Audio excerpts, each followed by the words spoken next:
普莱警告我们，2026年人类正深陷一场看不见硝烟的隐形战争，这不是传统意义上的战争，却可能带来远超枪林弹雨的伤亡。同时，他暗示困扰东亚已久的台海局势即将迎来决定性的转折点，时间似乎已经到了。此外，他点明有些国家在这一年极为危险，千万不要前往，甚至连月份都有忌讳，要特别避开。更匪夷所思的是，这位预言家的灵感来源据说竟然来自地府的阎罗王。一切听起来如同玄幻小说，但普莱师傅过往多次精准预测的记录让人不得不正视他的警示。究竟2026年等待着我们的是什么？让我们一起深入这场预言，抽丝剥茧，找出隐藏在幕后的真相。要了解这个惊人的预言，我们先来认识一下预言的主人翁——泰国通灵师普莱。在不久之前，他还只是泰国民间一位默默无闻的灵媒，过着平凡的生活。然而，一连串神乎其技的预言成真，让普莱一夕之间声名大噪，成为家喻户晓的神级命理师。预言成真的传奇事迹。2024年底，普莱在泰国一档访谈节目中语出惊人：神明给我看过一幅画面，2025年上半年会发生一些事，缅甸将会发生地震，连远在千里之外的泰国曼谷都会跟着震动。这番话当时听来匪夷所思，曼谷历史上极少发生地震，怎么可能远在他国的强震会波及曼谷呢？许多人嗤之以鼻，认为他在危言耸听。然而仅仅3个月后，现实狠狠地证明了这位灵媒的预见。2025年3月28日，缅甸中部真的发生了规模 7.7 级的强震。令人震惊的是，千里之外的曼谷高楼也随之剧烈摇晃，甚至出现了骇人听闻的一幕：曼谷市中心一栋在建的高楼竟整栋倒塌，数十名工人当场被埋，无数民众亲身经历了前所未有的恐慌。此时，人们才回想起普莱曾发出的警告，无不瞠目结舌。曾被嘲笑为天方夜谭的预言成为现实，普莱的名字瞬间登上泰国各大媒体。事实上，这并非他第一次命中惊人的事件。早在2019年，普莱就曾预言一种新型病毒即将在全球大流行，改变人类的生活方式。随后不久，新冠疫情果然横扫世界，仿佛印证了他的预见。此外，2024年他也警示过中南半岛将出现100年一遇的大水灾，结果当年泰国和越南等地确实遭遇了罕见的特大洪水。这些记录让许多人开始半信半疑，怀疑他是否真的拥有某种不可思议的洞察未来之能力。勇闯禁忌的预言。普莱最具争议的一次预警是对国与国之间冲突的直言不讳。他在2024年底和2025年初多次公开预测，泰国和柬埔寨两国将在2025年7月爆发严重的边境武装冲突。这番话一出，引发轩然大波，甚至有媒体质疑他散播恐慌情绪。不过，现实再次追上了预言。2025年7月下旬，泰柬边境果然发生激烈交火，双方局势一度紧张，泰国更紧急撤离了约40万边境居民。虽然所幸冲突并未进一步升级，但普莱预言之准确已经令人背脊发凉。正是由于这几次石破天惊的命中事件，普莱从一名小众的灵媒顾问摇身变为炙手可热的预言家，许多信徒奉他为神明的代言人，称其预测命中率高达80%以上。那么，这样一位传奇人物，他对2026年究竟看到了什么景象呢？接下来的内容或许更加惊心动魄。在正式展望2026年之前，普莱还特别强调了生肖与年份的象征。2026年是传统历法中的丙午火马年，马象征奔放南驯火，则代表灾厄与重生并存。普莱提醒，这将是一个格外艰困的年份，仿佛一匹烈马冲进火场。然而他话锋一转，又给出一句耐人寻味的箴言：烈马终能浴火重生。意思是说，尽管火马年伊始乱象丛生，但最终仍有希望度过劫难，从灰烬中重获新生。带着这样的基调，我们一步步来看看普莱对这一年所做的具体预言。许多人以为预言中的战争必定是国与国的刀兵相见，但普莱强调，2026年最可怕的并非传统战争，而是一场无形的瘟疫浩劫。他用了新东西这个词来形容即将出现的致命疾病。有趣的是，世界卫生组织也早已将未来可能出现的未知致命传染病称作 Disease X， 而普莱的预言恰与此不谋而合。他直接使用了 X 疾病这一符号来称呼这场即将来袭的大瘟疫，仿佛在提醒世人，现代医学尚未识破的新病源正虎视眈眈。这种 X 疾病将以隐形战争的形式肆虐全球，用看不见的方式夺走无数性命，其杀伤力远在枪炮战火之上。回想2020年前后的新冠疫情，已经让全世界陷入恐慌与停摆，但普莱暗示，此次来袭的瘟疫将比新冠更加可怕，不论传染力或杀伤力都胜过以往一切经验。普莱描述这场瘟疫有如混合型疾病，它结合了古老瘟疫与现代科技的产物。它的灵视画面中同时出现了两个骇人的词汇：结核病和黑死病。要知道，结核病和黑死病在历史上都曾夺去千万人的生命。黑死病在14世纪肆虐欧亚，带走了当时欧洲1/3的人口。结核病更是长期位居传染病死因之首。如果这两种病原的特性被融合在一起，其凶险程度几乎难以想象。试想，这两种令闻风丧胆的致命疾病若被人为糅合到同一个病毒中，会怎样？普莱暗示，新病毒可能正是融合了结核病的顽强与黑死病、鼠疫的致命特质，传染性更强，致死率更高。更令人不寒而栗的是，它并非自然演化而成，而是带有明显实验室痕迹的人造病毒。换言之，这场灾难很可能源自人为实验室中的秘密研发与泄露，甚至是蓄意释放的生物武器。因此，普莱将其称为隐形的战争。与坦克大炮的热战不同，生物战将在悄无声息中展开，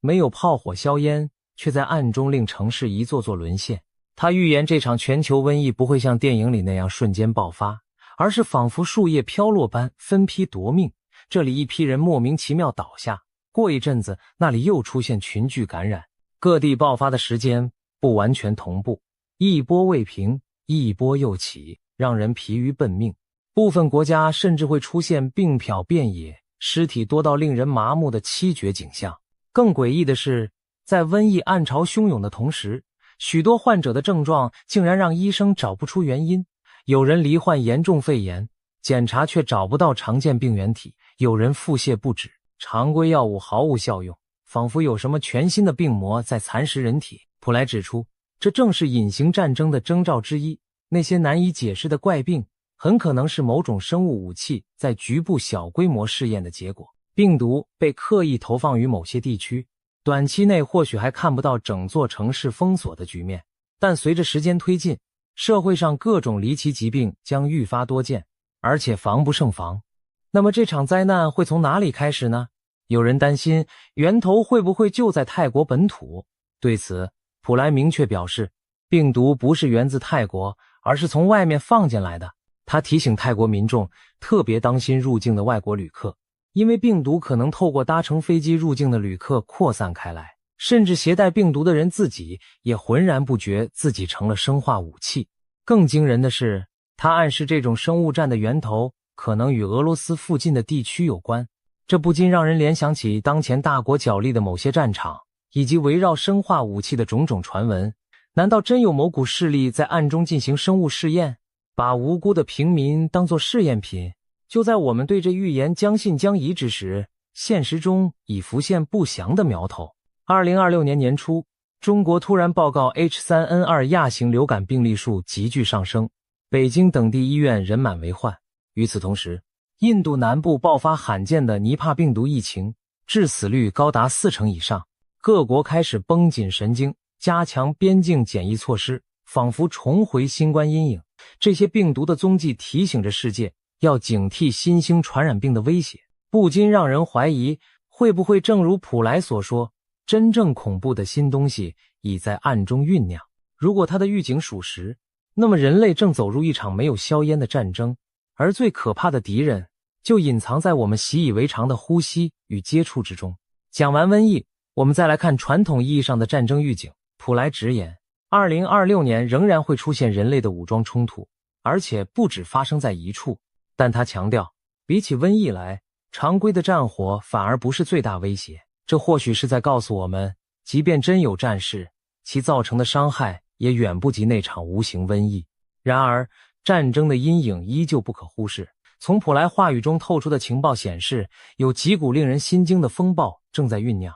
首先，大国间的角力将日益白热化，他预见将有2个大国展示军事力量争夺主导权，局势因此更加紧张。这让人不禁联想到当前国际上剑拔弩张的态势。俄罗斯与西方在欧洲战场上的对峙尚未平息，美国与中国在亚太的博弈亦在升温。普莱形容战场距离遥远，却影响外溢到其他地区。这正如俄乌战争虽发生在远东欧，却导致能源、粮食危机波及全球。又或者暗指若台海发生冲突，美中角力将牵动整个亚太局势。无论如何，他的描述勾勒出一幅新冷战逐渐滑向热战边缘的图景。各强权频繁展示武力，甚至进行一些危险的军事试验，让世界绷紧神经。特别值得注意的是，普莱隐隐提及了台海这个举世关注的火药库。他暗示2026年台湾海峡局势将迎来一个关键转折点。时间到了，短短4个字，意味深长。要知道，北京当局长期以来是2027年前后为实现对台目标的战略窗口期，届时解放军现代化将达到既定节点。不少分析人士警告，2026到2027年恐怕是台海最危险的时刻。如今普莱口中的时间到了，仿佛印证了这些评估。或许他预见的是某种决定性的事件将在台海发生，可能是擦枪走火的军事冲突，也可能是国际局势的巨变令台湾的地位产生剧烈改变。不妨试想那画面，台海上空战机轰鸣震天，海面上舰队对峙僵持，全球目光都屏息注视着这片狭窄的水域。如果真到了那一步，后果将不堪设想。一旦爆发台海战事，美日等台湾盟友势必卷入，整个亚太都将陷入战火，甚至可能引发全球性的第3次世界大战。普莱虽未明说战争一定会爆发，但决定性转折意味着维持多年的模糊平衡将被打破，不可逆转的关头已然临近。也许是某一方做出了破釜沉舟的决策，也许是国际力量的介入使局面急转直下。总之，台海问题在2026年恐怕难再维持原状。除了2大强权的对抗外，普莱提到今年一些局部战争也可能加剧蔓延。中东地区依然暗潮涌动，某些教派或民族矛盾可能再掀波澜。朝鲜半岛、南亚、次大陆等地的紧张关系也未曾真正化解。例如，他提到泰柬战火虽一度停火，但未完。果然在2025年底，泰国与柬埔寨的边境再度爆发了零星冲突。这表明许多地区的恩怨在火马年仍可能卷土重来。动荡不安的地缘政治将持续考验各国的智慧与定力。令人毛骨悚然的是，普莱甚至提出了一个超出常规的可能性。他预言有些灾难与战争会交织在一起，某些国家在海上、海底进行的武器试验与军事演习，可能引发地质断层的不稳，诱发连锁地震和海啸。这听起来近乎天方夜谭，但历史上核试验诱发地震的传闻并非没有。前苏联曾在深层地下进行核爆试验，据称引起地动山摇。或许普莱的意思是，2026年人祸与天灾将彼此交织。一场灾难的爆发往往不只是单一因素，而是多重灾难相互牵连的结果。总的来说，在普莱的视野里，战争的乌云已经开始在地平线上翻滚。无论是大国间的对峙走向摊牌，还是地区冲突此起彼伏，2026年的世界恐怕都不得安宁。而更糟的是，在这腥风血雨之中，人类还将同时面对前述无形的瘟疫之敌，可谓内外交困，挑战空前。战乱之外，大自然似乎也难以平静。普莱在预言中多次提到水与火交错的灾难场景，他形容2026年的降雨多到犹如天漏。科学界早已指出，气候变迁正在导致极端天气的频率上升，强台风和特大暴雨变得越发常见。2026年恰逢可能强烈的厄尔尼诺现象，全球各地预计都将面临更高的高温及暴雨风险，因此全年几乎每个月都有机会出现强降雨。部分地区会反复成为风暴肆虐的固定通道。同时，气候异常与地壳变动交织，他甚至预见奇异的景象。有的地方在洪水泛滥成灾，另一处却燃起熊熊野火，一边是汪洋一片的水灾，一边是烈焰滔天的火灾。如此极端的场景可能同时出现在世界不同角落，令人瞠目结舌。在这些灾难威胁中，地震是普莱特别强调的危机之一。他警告，2026年全球将出现多起强烈地震，地球会剧烈颤抖，而他特别点出了几个高风险地点，却没有公开具体名称，而是抛出几个神秘的英文字母代号，引发外界无数的好奇与猜测。普莱曾在访谈中提醒泰国人，2026年上半年有3个地区出行要特别小心，用字母 HJT 作为代称，引起广泛讨论。最近他更新了说法，将范围聚焦为4个国家，以英文字母 JIPT 开头。他强调这4个字母代表的是国家层级，而非某个小区或城市。其中原先提到的 H 字头地区属于去年2025年的警示，来到2026年已不在高危范围，而新增的 I 和 P 2个字母所指的国家，他在节目中没有明说，只以提示方式让大众自行推测。那么这神秘的 JIPT 4国到底是哪4国呢？普莱虽然没有直白点名，但提供了一些暗示与分析线索。这国，他明确表示这国是4国中最需要提高警觉的，因为灾难级别可能最严重。他预言该国有机会出现超巨大地震，强度大到足以致使高楼倒塌。主持人追问会否引发海啸，他表示也许会有警报，但重点不在海啸本身，而是地震带来的破坏。由此推测，这国极可能是位于环太平洋地震带的一个大型岛国。许多人首先联想到日本这个国家确实地震频繁，每隔几十年就面临一次毁灭性强震的威胁。普莱的预警很可能就是在暗示日本需要提防天摇地动的巨灾。实际上，许多地震专家也警告，日本正进入地震多发期，关东地区距离上次毁灭性大震已经过去1个世纪，随时可能迎来下一次关东大地震。T 国，普莱形容 T 是一座亚洲小岛，而且是热门的观光胜地。他预计 T 国在2026年恐怕也难逃地震袭击，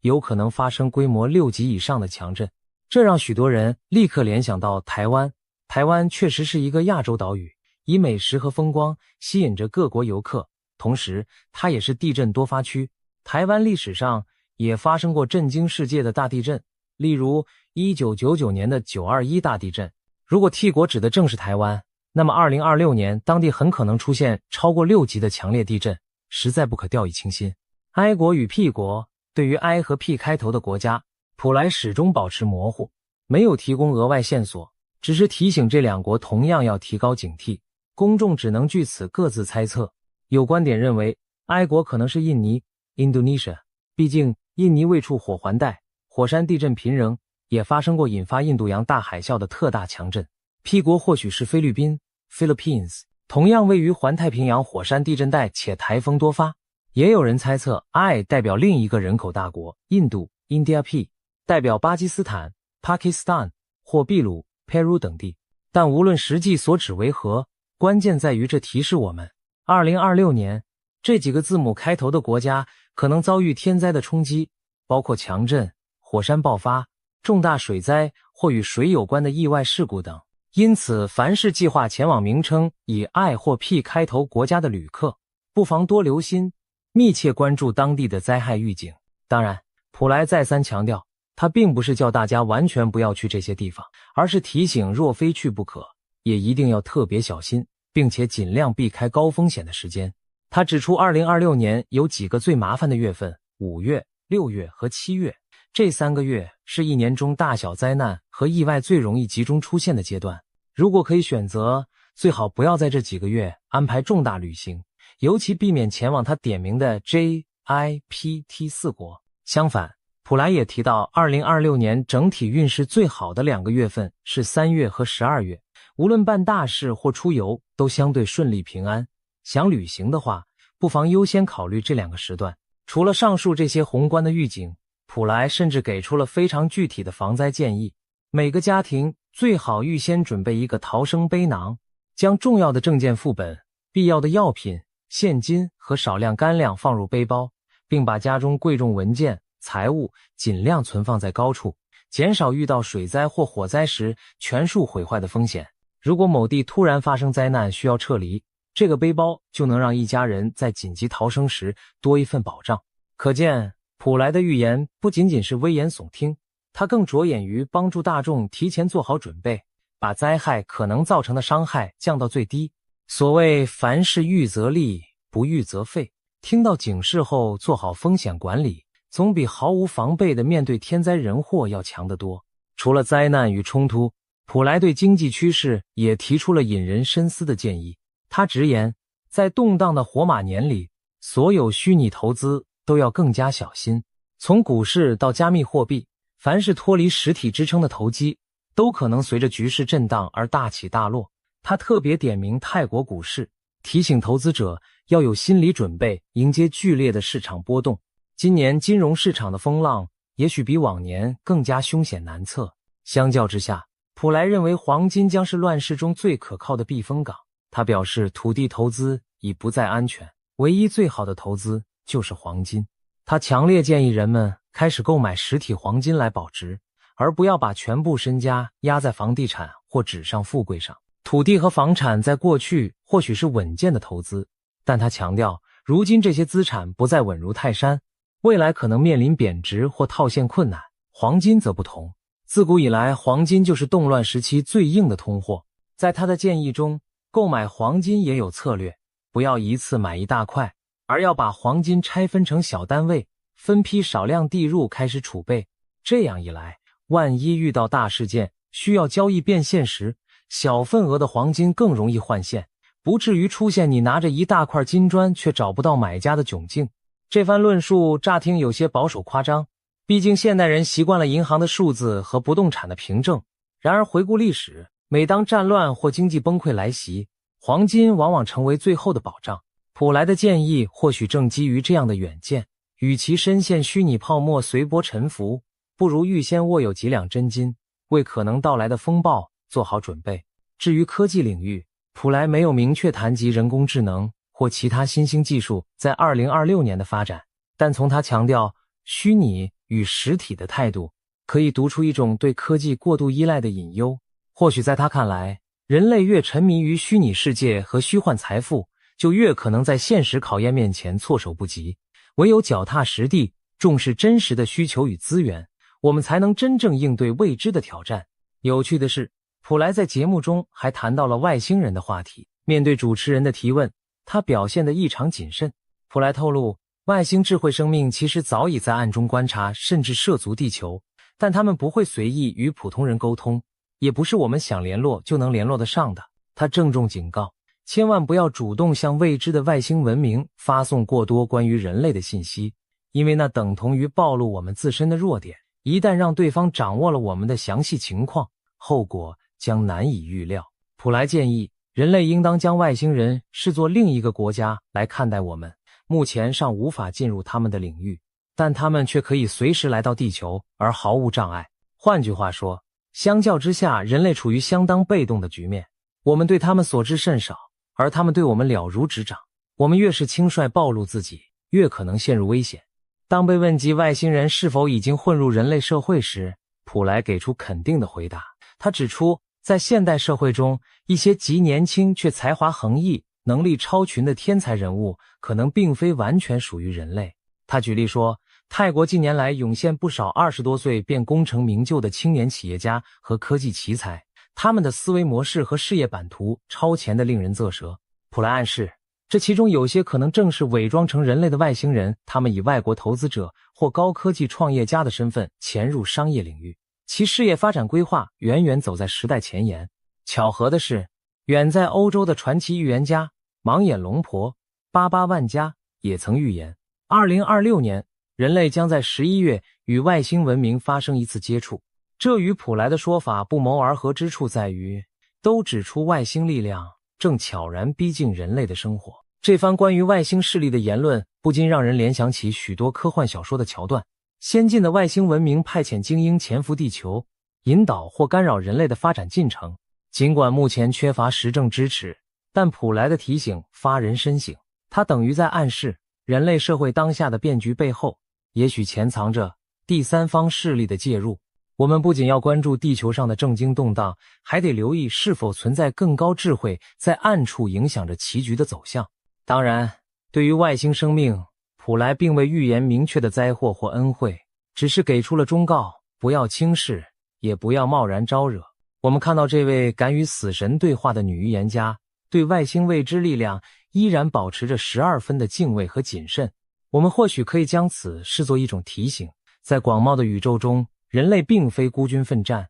对未知保持谨慎和敬畏，总是没有坏处的。在了解完所有预言之后，一个问题不禁浮上心头：普莱师傅的信息究竟源自何处？为什么他能对未来洞若观火般预测？这就不得不提到他背后那段神秘莫测的灵异经历。普莱自称并非使用塔罗牌、占星术等工具来预测未来，而是直接与地府的阎罗王取得了联系。听起来令人难以置信，但这正是他亲口讲述过的经历。据普莱描述，某一次他在静心冥想时，一位高大魁梧、浑身泛着赤红色的男子凭空出现在他眼前。对方相貌英俊且气宇不凡，宛如电影中刻画的地狱君王。他起初以为只是自己出现了幻觉，因为那身影转瞬即逝，消失得无影无踪，但留下一股异样的能量在空气中弥漫。恰在此时，楼下的父母惊呼，房子热得像着火一般，却没有发现任何火源。普莱意识到，也许真有超自然存在来访。为了验证，他鼓起勇气对着虚空说：如果你真的是阎罗王，就带我去看看你的世界吧。刹那间，他仿佛灵魂出窍般，感觉意识被一股强大力量牵引着，迅速下坠。眼前场景一变，他发现自己已置身于传说中的地府。那是一幅难以用语言形容的情景，地府仿佛分为层层空间，每一层都有不同的景象与众生。普莱的神识在阴间穿梭，看到无数亡魂和鬼差各司其职，整个冥界秩序森严而神秘。这短暂的地狱之旅令他震撼不已。而当他的意识回到现实身体时，只觉浑身无力，鼻血直流，仿佛肉身正在适应刚才与灵界接触后所受到的冲击。更离奇的是，之后那位地府之主似乎还尝试附身在普莱身上，以此来让他坚信自己所见都是真实的。普莱回忆说，那感觉就像一股强大的能量想要借他的身体发声，好让他彻底相信眼前发生的一切不是幻觉。幸运的是，他最终并未被控制，只是更加笃定地明白自己真的获得了一种能与冥界沟通的特殊能力。普莱也特别提醒普通人切勿贸然尝试与陌生灵体沟通，请神容易送神难，万一引来的不是正神，而是什么妖邪鬼魅，后果将不堪设想。总之，自从那次经历之后，普莱在某种程度上成了地府的代言人。他表示，阎罗王会通过不同方式在不同时候给予他提示。有时当普莱心境平和，进入冥想状态时，冥冥中就会有一个声音向他低语，告诉他即将发生的事件。每当这时，他便立刻拿出笔记本，将听到或看到的未来景象详细地记录下来。奇妙的是，等他结束冥想回到日常意识后，经常对刚才写下的内容毫无印象，必须翻阅笔记才能回忆起阎王告诉他的预报。因此他养成了一个习惯，专门准备一本预言笔记簿，随时记录灵界传达的信息。在泰国文化中，掌管阴间的阎罗大帝又被称为阎王或死神，是至高无上的冥界神祇，主宰着生死轮回的秩序。普莱形容阎王就像地府的公司老板，麾下有各级鬼差、狱卒执行职务，管理着人类、动物、阿修罗、夜叉等众生亡魂的世界。或许正因与这样的高层建立了联系，普莱的预言才格外灵验而权威。换言之，他传达的并非个人猜测，而是神明给出的警讯。许多信众因此深信，这正是普莱能一次次预见常人无法预知灾祸的原因。值得一提的是，普莱自身的背景也颇具传奇色彩。他出生于泰国中部一个普通家庭，自幼据称便拥有天眼通，可以看到常人看不见的灵体。长大后，他考入泰国顶尖的朱拉隆功大学，攻读佛学，获得博士学位，既有深厚的学术修养，又有与生俱来的灵性天赋。在他20多岁时，曾罹患重病，一度昏迷，期间自称在意识中遇见了古印度神话中的湿婆神等强大神明，他们传达信息，要他承担使命，将所见的未来图景预先告知人间。起初普莱并不愿背负这种重任，毕竟她原本只是个爱美爱时尚的年轻女孩，并无意当什么先知。但神明的召唤日益强烈，最终她选择顺从天意，如实传达那些从天而降的信息。她强调自己不是算命先生，也不靠占星推算，她只是个负责传递灵界信息的翻译者。预知未来对普莱而言并非福气，而是一种沉重的压力，因为她能够看见种种即将发生的悲剧，却无法从根本上改变，只能尽力把警讯传播出去。他公开预言的目的不是为了制造恐慌，而是为了提醒人们提前防范。如果他的警告能挽救哪怕一条生命，那么他背负这份能力所承受的煎熬便有了意义。听到这里，我们不妨回头看看普莱对2026年所描绘的种种劫难，无论是瘟疫、战争还是天灾，他所描述的每一场灾劫背后都隐隐传达出一个相似的主题，那就是人类共同造下的业报正在集体显现。换句话说，当今世界经历的动荡与苦难，或许不仅仅是随机的自然现象，更是人类长期累积的恶业引发的反扑和清算。因此，普莱多次呼吁，真正化解灾祸之道不在他处，就在于每个人内心的正念与善行。唯有提升道德，心存善念，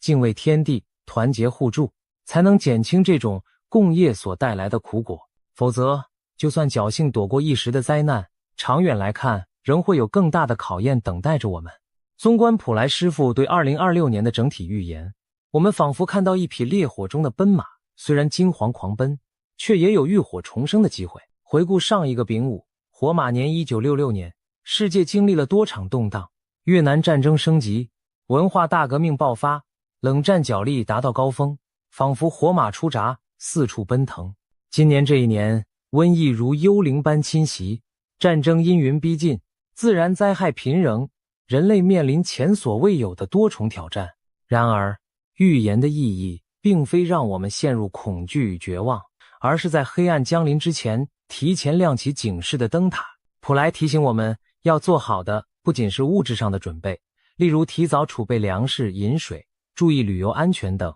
更是精神上的准备。当灾难接踵而至时，我们是否有信念与毅力去直面挑战？当无形战争悄然来袭时，我们能否守望相助，共度难关？这些都是火马年向全人类出的考题。值得庆幸的是，普莱也描绘了烈马浴火重生的希望愿景。他相信经历苦难之后，混乱终将结束，新生终会到来。我们或许正站在历史的转折点，但历史最终如何书写，取决于我们每个人的选择。如果我们都能心存善念，保持理智，也许就能改变未来某些悲剧的结局。最后，无论您对这些预言深信不疑，还是抱持保留态度，不妨都将它们当作一面镜子，照见当今世界的危机与希望。我们所处的时代确实动荡不安，但也正因如此，更需要团结和警醒。让我们在2026年提高警觉，审慎前行的同时，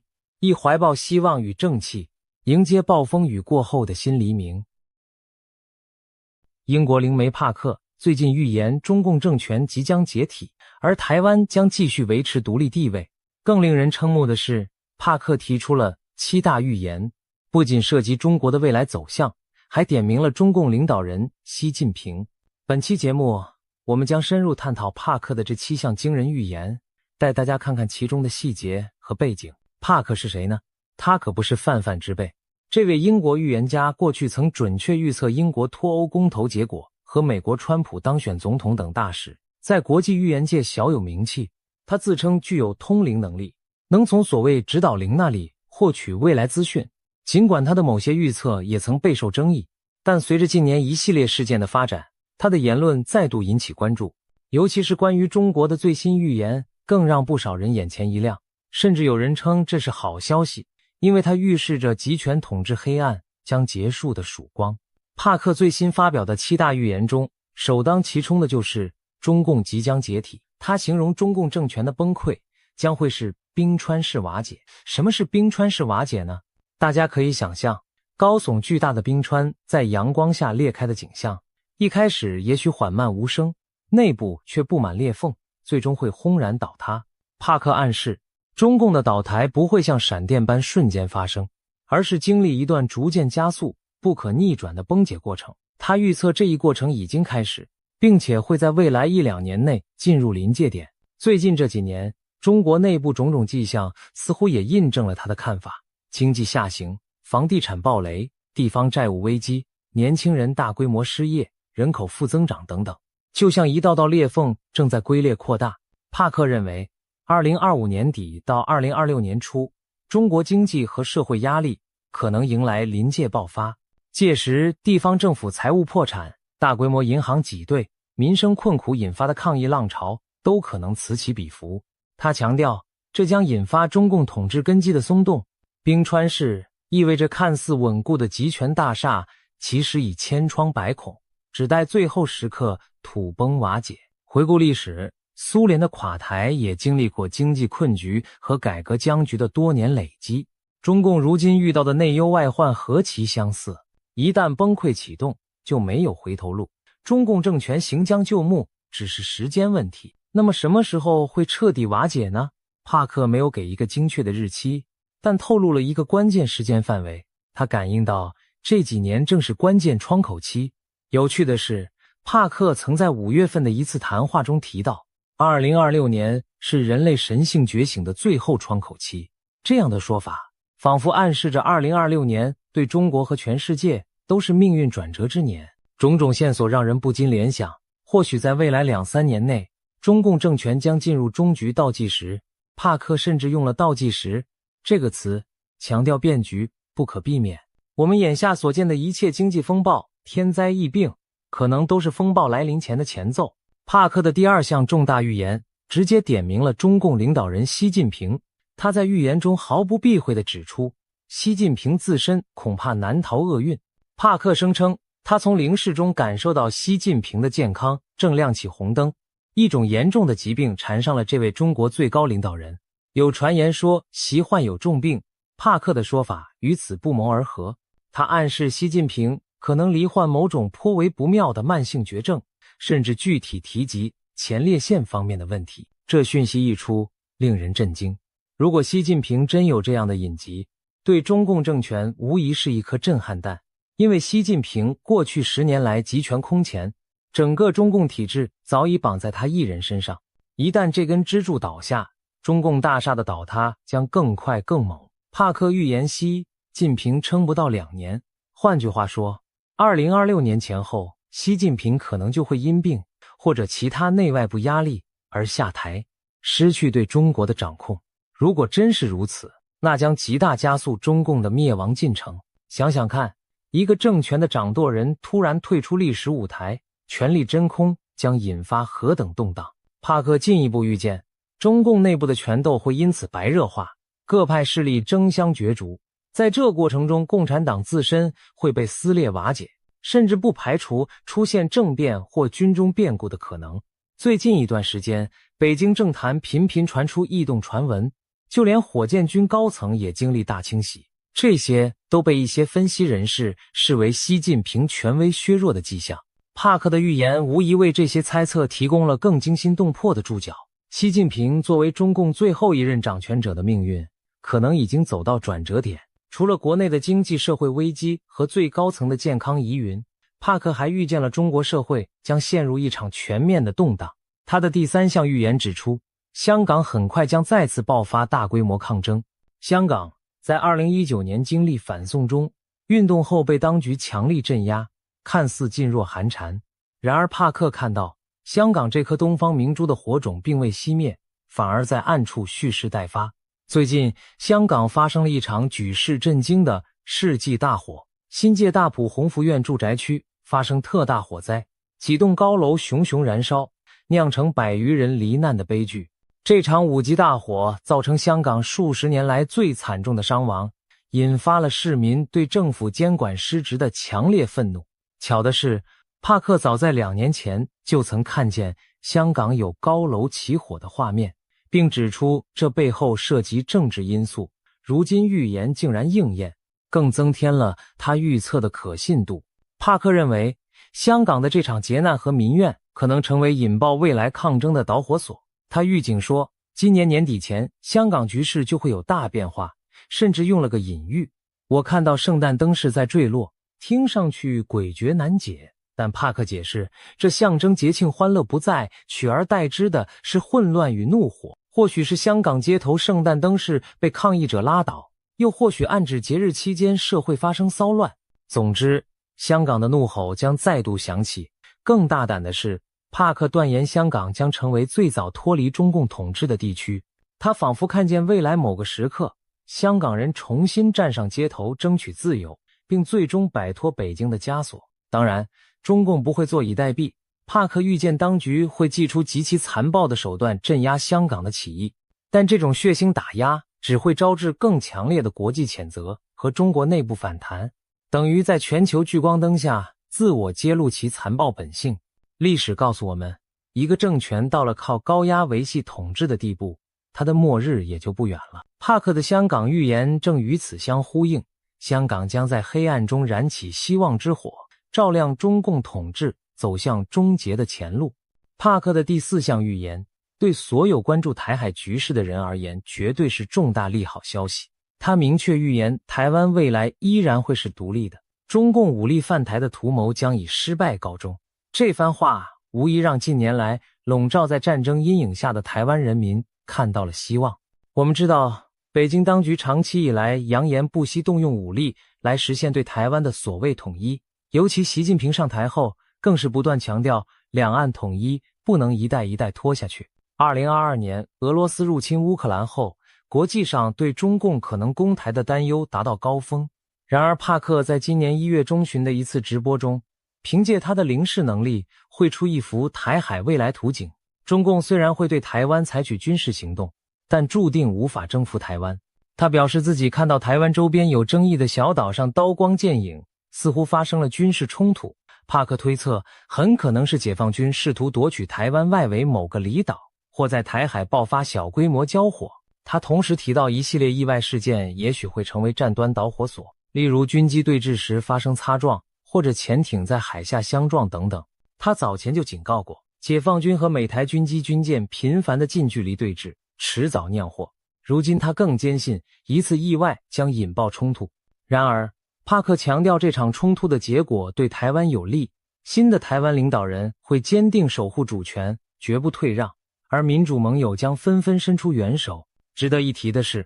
，2024年台湾将迎来新任总统，正如新闻所报道，赖清德在总统大选中胜出，预计于明年520就职。北京对赖清德素有成见，视他为台独顽固分子，这是否会促使中共铤而走险？帕克看来，赖清德上任后，北京的挑衅可能更甚，但台湾方面也早有准备。帕克在预言中描述，新的台湾领导人非常强硬，不仅寸土不让，还会加速与国际伙伴的军事合作。他特别提到日本和澳大利亚两国。帕克说，他看到日本将在技术上大力支援台湾，尤其是在防空反导方面，把某些先进防御技术与台湾共享。这种合作可能不会明着说是军事同盟，但实质上台湾的防御能力将得到飞跃提升。他还预见澳大利亚也不会袖手旁观澳洲的军舰，届时将现身台海周边海域提供支援。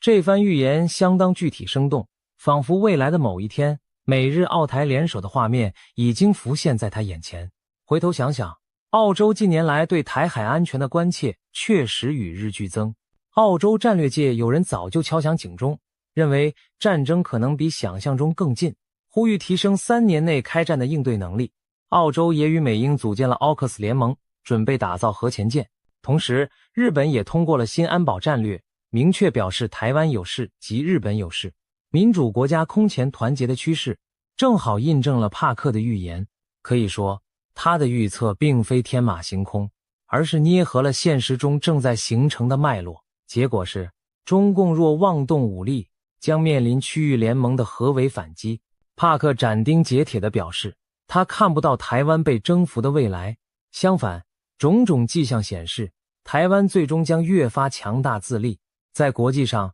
获得实质更高的地位。而一场冒险且失败的对台战争，将重创中共政权的威信和军力，甚至可能成为压垮北京当局的最后一根稻草。正如40多年前阿根廷军政府因马岛战败而倒台，苏联也因阿富汗战争泥潭加速解体。历史一再昭示，穷兵黩武的独裁者往往死于战争狂梦。帕克让我们看到，中共也难逃这个宿命。接下来，我们关注帕克预言的第5个要点：中共垮台后的中国将陷入军阀割据的局面。对中国历史稍有了解的人，一定对军阀混战这段时期不陌生。上个世纪1912年清朝灭亡后，中国出现了群雄割据、诸侯混战的乱局，直到国民政府北伐统一才告一段落。而帕克的预言显示，100年之后，中国大地可能再次重演类似的一幕。他预见在中共中央权力真空出现后，全国将四分五裂，各地区由不同实力派控制，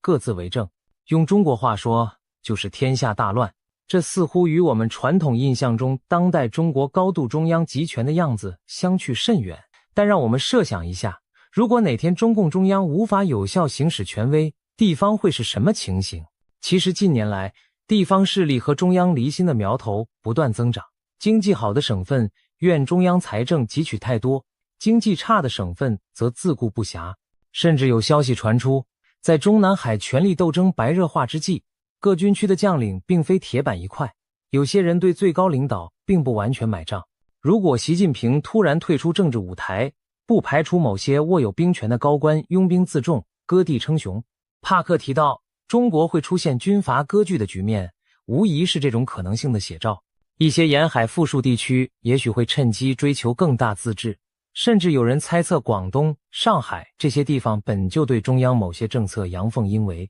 边疆民族地区如新疆、西藏则可能爆发强烈的独立倾向。帕克特别提及香港是率先独立出来的地区，那么不难联想，其后或许会有更多第二个香港出现，例如西藏人在国际支持下宣布自治，或新疆发生大规模抗争，要求摆脱北京控制等等。还可能有部分解放军将领各据一方，形成新的军阀。例如东南沿海的战区司令如果拒绝服从残余中央的命令，自主把守一方，那就是新军阀的雏形。这些情景听起来惊心动魄，却不是不可能发生。中共政权一旦土崩瓦解，14亿人口的大国难免经历一段混乱震荡期。帕克的预言正是要让世人提前看到这个场景。没有中共的中国，短期内可能四分五裂，但我们也要看到，这未必是坏事的结局。混乱之后，中国或将迎来重组与新生，就如同当年各路军阀乱斗最终让位于新的国家政权。一个没有共产集权的新中国，或许将在洗牌后重新站起。在动荡年代中，中国人民展现出的韧性和智慧，终将决定未来的走向。说完中国内部，我们再把目光放向全球视野。帕克的第6和第7大预言，把范围扩大到了其他集权统治国家，预示一场全球性的专制瓦解浪潮即将到来。其中之一是中共在中东的重要盟友伊朗。帕克预言，伊朗将在不久的将来爆发革命，宗教集权政权会被推翻，这可是一个重量级的预言。大家知道，伊朗自从1979年伊斯兰革命以来，神权政体已经统治40余年。最近几年，伊朗国内民怨沸腾，年轻世代对于高压统治和严苛的宗教法律日益不满。从2019年的经济示威到2022年震惊世界的玛莎·阿米尼事件，年轻女孩因为妥善佩戴头巾被捕致死，引发全国女性剪发抗议。可以说，革命的火种在伊朗从未熄灭，然而强硬的伊斯兰政权一直用铁腕镇压反对声音。帕克此番斩钉截铁地预言伊朗将出现革命，无疑令关注中东局势的人精神一振。他看到一幅人民起义推翻独裁的画面，也许是伊朗人民多年的抗争终于迎来关键转折，也可能是受到国际局势变化的影响。值得注意的是，帕克曾多次提到俄罗斯、中国、伊朗之间的结盟关系。他认为，这几个政权互相勾连，互为撑腰。如果中国和俄罗斯出现问题，伊朗当局的底气也会不足。中共一旦自身难保，很可能再也无暇在经济和外交上力挺伊朗。加上国际社会持续的制裁压力，伊朗统治集团内部的分歧可能加剧。一旦有导火索点燃，可能是经济彻底崩盘，或宗教领袖更迭，引发权力真空，又或者军中出现同情民众的派系，那场迟来的自由革命就会爆发。帕克的语气中充满肯定，仿佛已经看到伊朗民众走上街头，推倒神权雕像的胜利景象。这不禁让人想起2011年阿拉伯之春中埃及、利比亚等国人民推翻独裁的场面。如果伊朗革命成真，将是中东历史新的里程碑，也将极大改变地缘政治格局。对中国人而言，伊朗政权的垮台有着特殊意义，它象征另一个顽固的反自由堡垒被攻破，印证了集权体制皆非铁板一块，给尚在黑暗中的中国送来国际声援和信心。最后，第7大预言则把目光投向美洲的红色堡垒古巴。帕克预言，在这波全球变局中，古巴的共产政权也将终结，迎来政治巨变。古巴自1959年卡斯楚领导革命成功以来，已经在共产党统治下度过了60余年。虽然老卡斯楚已作古，他的弟弟劳尔卡斯楚也退休，但古巴依然是一党专政、经济困顿的局面。古巴和中国的关系一直十分密切，中共是其主要经济援助和政治撑腰。帕克认为，当中共自身难保时，古巴失去后盾，内部要求变革的呼声将再也无法压制。其实最近这些年，古巴民众的不满已有显露。就在2021年，古巴各地爆发了数十年罕见的大规模反政府抗议，民众走上街头高喊自由，要求食品、疫苗和基本生活保障。这被视为古巴共产政权统治松动的信号。当时政府也是借助警察镇压和断网措施，才勉强控制住局势。帕克现在的预言等于宣告，古巴这最后的拉美红色据点也撑不住了。他看到古巴出现变天的画面，或许是人民再度群起反抗，或许是统治集团内部出现改革派领袖。总之，数十年的共党统治行将谢幕。一旦古巴走向民主，将会对整个拉美地区产生示范效应，彻底终结冷战遗留的意识形态对立局面。想象一下，哈瓦那的马尔蒂纪念碑前飘扬起代表自由的新旗，那将是多么振奋人心的时刻。对中国人来说，古巴政权的倒台也具有象征意义，意味着共产主义在全球范围日薄西山，中共再失去一个精神和舆论上的盟友。过去，中共常吹嘘世界上还有许多国家走社会主义道路，如今一个个红色政权阵营瓦解，只剩下他自己孤掌难鸣。帕克的全球预言传递出这样一个信息：中共的崩溃不仅是中国一国的事，而是整个世界告别集权的一部分。中国、伊朗、古巴乃至朝鲜这些专制政体彼此命运紧紧相连，将在未来几年内接连倒下，为世界带来新的政治篇章。谈到这里，我们不妨纵观全局，把帕克的7大预言串联起来，可以发现一个耐人寻味的脉络：一场全球性的解体骨牌即将倒下。中国作为最大的共产集权，其崩解将牵动周边和盟友政权的瓦解。反过来，当其他集权纷纷垮台时，又会反作用刺激中共更快灭亡。帕克预言的画卷中，仿佛正上演一次21世纪版的世界大解放。东亚的红色帝国土崩瓦解，中东的神权高墙倒塌，拉美的赤色旗帜降下。而在这巨变的浪潮中，有几个名字注定载入史册：香港再度高举反抗的大旗，台湾屹立不倒的自由灯塔，还有那千千万万勇敢站出来的普通人。帕克的预言之所以令人振奋，不仅在于他描绘了独裁者的结局，更因为他强调了人民的作用。无论是香港人的抗争，伊朗女性摘下头巾的勇气，还是中国百姓在白纸革命中举起白纸，古巴年轻人在广场上高呼自由，这些看似渺小的举动汇聚起来，就是足以改变历史的洪流。当然，很多人会问，帕克的预言真的可靠吗？毕竟未来充满变数，任何预言都可能只是巧合或者一厢情愿。我们不可否认，预言毕竟不是科学预测，里面掺杂着超自然的成分。然而，帕克的许多预言并非毫无依据的悬想，而是有一定现实苗头可循。他曾提早感知香港大火等事件，也早早谈到过俄中伊结盟、朝鲜政权可能的动荡等等。而他对中国的看法，某种程度上反映了一些海外观察家的共识：中共内外交困已经走到强弩之末。一位深谙中国政治的学者就形容当前局势是中共64年风雨飘摇、第4次历史决议后的延命，已难持久。再加上疫情3年重创经济，清零失策激起民怨，国际围堵加深孤立，中共实在处在一个极其危险的关头。帕克只是用他预言家的语言，把这种危局描绘成具体的场景：习近平可能因病垮台，地方出现军阀势力，人民起义此起彼伏。这些场景不是毫无逻辑，而是发生过在中国历史甚至世界各国的剧本。秦始皇焚书坑儒后不久，农民起义灭秦；苏联勃列日涅夫时期僵化之后迎来解体；罗马尼亚齐奥塞斯库在民众抗议声中倒台。无数例子告诉我们，集权没有长久的未来。因此，帕克的预言虽透着神秘色彩，但其核心信息却和历史规律不谋而合：专制暴政必定灭亡，自由光明终将胜利。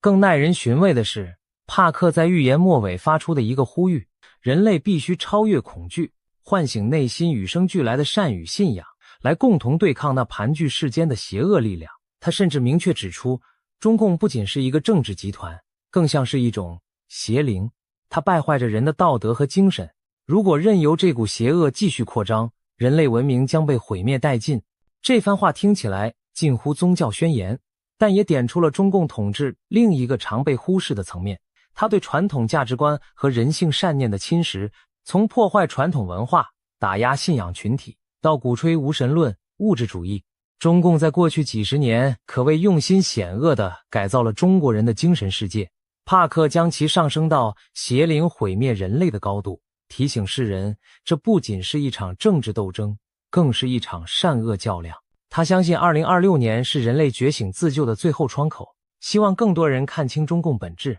不要被恐惧蒙蔽，勇敢站在历史正义的一边。结语时刻，我们不妨再回首帕克的整套预言：中共的末日倒计时，习近平的荣枯难料，香港的烈火重生，台湾的坚毅不屈，中国的动荡新生，伊朗的自由之春，古巴的红旗落地，每一条都扣人心弦。有人或许会心存怀疑，但也有人早已在心中暗暗期待这一天的到来。预言终究不是现实，但现实往往会创造出超越想象的剧本。正如30多年前，谁能料到柏林围墙在一夜之间倒塌，苏联帝国不战而亡？当时那些勇敢走上街头的人民，何尝不是凭借着对未来的信念在行动？今天，帕克的预言给了我们一幅可能的蓝图，一个没有中共的未来正在逼近。也许在不远的将来，当我们回顾这段历史时，会发现他的许多洞见竟如此贴近现实。当然，我们也要做好心理准备，帕克描绘的道路并非平坦，甚至充满风险与混乱，但破晓前的天空往往最为黑暗。不要忘了，黑暗尽头就是黎明。历经苦难的中国人民一定能迎来属于自己的峥嵘年代，让我们怀抱希望，拭目以待。帕克的预言会全部应验吗？中共会否真的在历史洪流中解体消失，取而代之的是自由新生的华夏？时间将给出答案。我们可以确信的是，每一个追求自由、正义与善良的人都是塑造这答案的一部分。就像帕克所呼吁的那样，勇敢地超越恐惧，坚守内心的善念。当足够多的人这样做的时候，任何预言中的美好未来都不再只是预言，而将成为我们共同创造的现实。让我们期待并迎接那一天的到来，光明就在前方，我们不会再等待太久。翻页的时刻近了，历史新章即将展开。今天的节目就到这里，感谢各位的收看，我们下次再见。帕克2026年最新中国预言中，美俄三国大战导火线是台湾毒气云袭击日本，影响台湾俄罗斯特大灾难时间点曝光。时间过得很快，传说中的赤马红羊灾厄之年说来就来。60年前，1966年正值丙午年，俗称火马年。那一年，中国爆发了文化大革命这场10年浩劫，社会动荡，生灵涂炭。而如今60年一甲子过去，2026年又逢火马年，人们不禁要问，历史的灾难循环是否会重演？这一年会不会再次经历天下大乱、大灾大难、大规模的流血事件？英国知名的灵媒预言家帕克对此发出了惊人的警示。他被誉为新诺查丹马斯，曾经准确预言新冠疫情、川普当选、英国脱欧和俄乌战争等大事，是目前网络上炙手可热的预言家之一。帕克有一个鲜明特色，就是在预言完天灾人祸后，总会给人带来希望，强调劫难并不可怕，大灾过后就是大福。这种先苦后甜的风格，也正是他受欢迎的原因之一。去年年底，帕克发布影片，预言了2026年的整体运势。他直言，2026年将是清算之年，许多隐藏的谎言会被揭穿，尘封的真相将大白于天下，全球将出现大量诉讼和审判，许多人和势力被迫为过去的所作所为付出代价。帕克指出，转折点会在2月前后，碰巧2月也是农历新年，过了新年就进入中国传说中的灾难马年，这和他灵视中看到的情景不谋而合。他更进一步表示，2026年不仅是清算之年，也是旧时代走向终结、新纪元开启的转折之年。人类文明似乎即将迎来重大的重置契机，迎接一场翻天覆地的巨变。事实上，帕克认为全球力量版图将在2026年出现戏剧性转换，经历多年血火的俄乌战争有望在出人意料的外交突破下告一段落。他预测美国领导人可能是再度执政的川普，将与俄罗斯总统普京达成一项意外的协议，从而结束欧洲战场的敌对局面。然而，这并不意味着和平从此降临。帕克警告，紧张局势只会从欧洲转移到远东地区，尤其是台海。他特别指出，2026年春天，全球将弥漫着浓重的战争阴影，其中一个导火索极可能出现在台湾海峡。试想，在台海上空或水面下出现一次危险的军事对峙，也许是一架战机与对方军机惊险擦撞，或者一艘潜艇与水面舰只发生碰撞，这类事件会在瞬间将紧张态势推向失控边缘。台海上空剑拔弩张，两岸和美日的部队全都严阵以待，任何一个误判都可能点燃战火。此时各方神经紧绷，在高压对峙中极易出现擦枪走火。一旦战火被点燃，台海周边将陷入短暂而激烈的交战局面。或许我们可以想象这样一幕：某个昏暗的凌晨，中国沿海导弹基地突然发射数枚反舰飞弹，直奔台湾海峡中游的一支美日联合舰队而去。美军神盾舰雷达发现来袭导弹，紧急开火拦截，大气层中划过一道道火舌，惊醒了海峡两岸沉睡的城市。最终，一枚飞弹突破防御网，命中一艘日本驱逐舰，爆炸的火球照亮夜空，电光火石间，局部战端正式打响。作为报复，美军舰队随即发射多枚巡弋导弹，精确摧毁了发射飞弹的中国沿岸基地。台湾的防空部队也全线戒备，误以为遭受攻击的解放军对台北发射了一枚东风导弹，所幸该弹落入大海，未造成伤亡。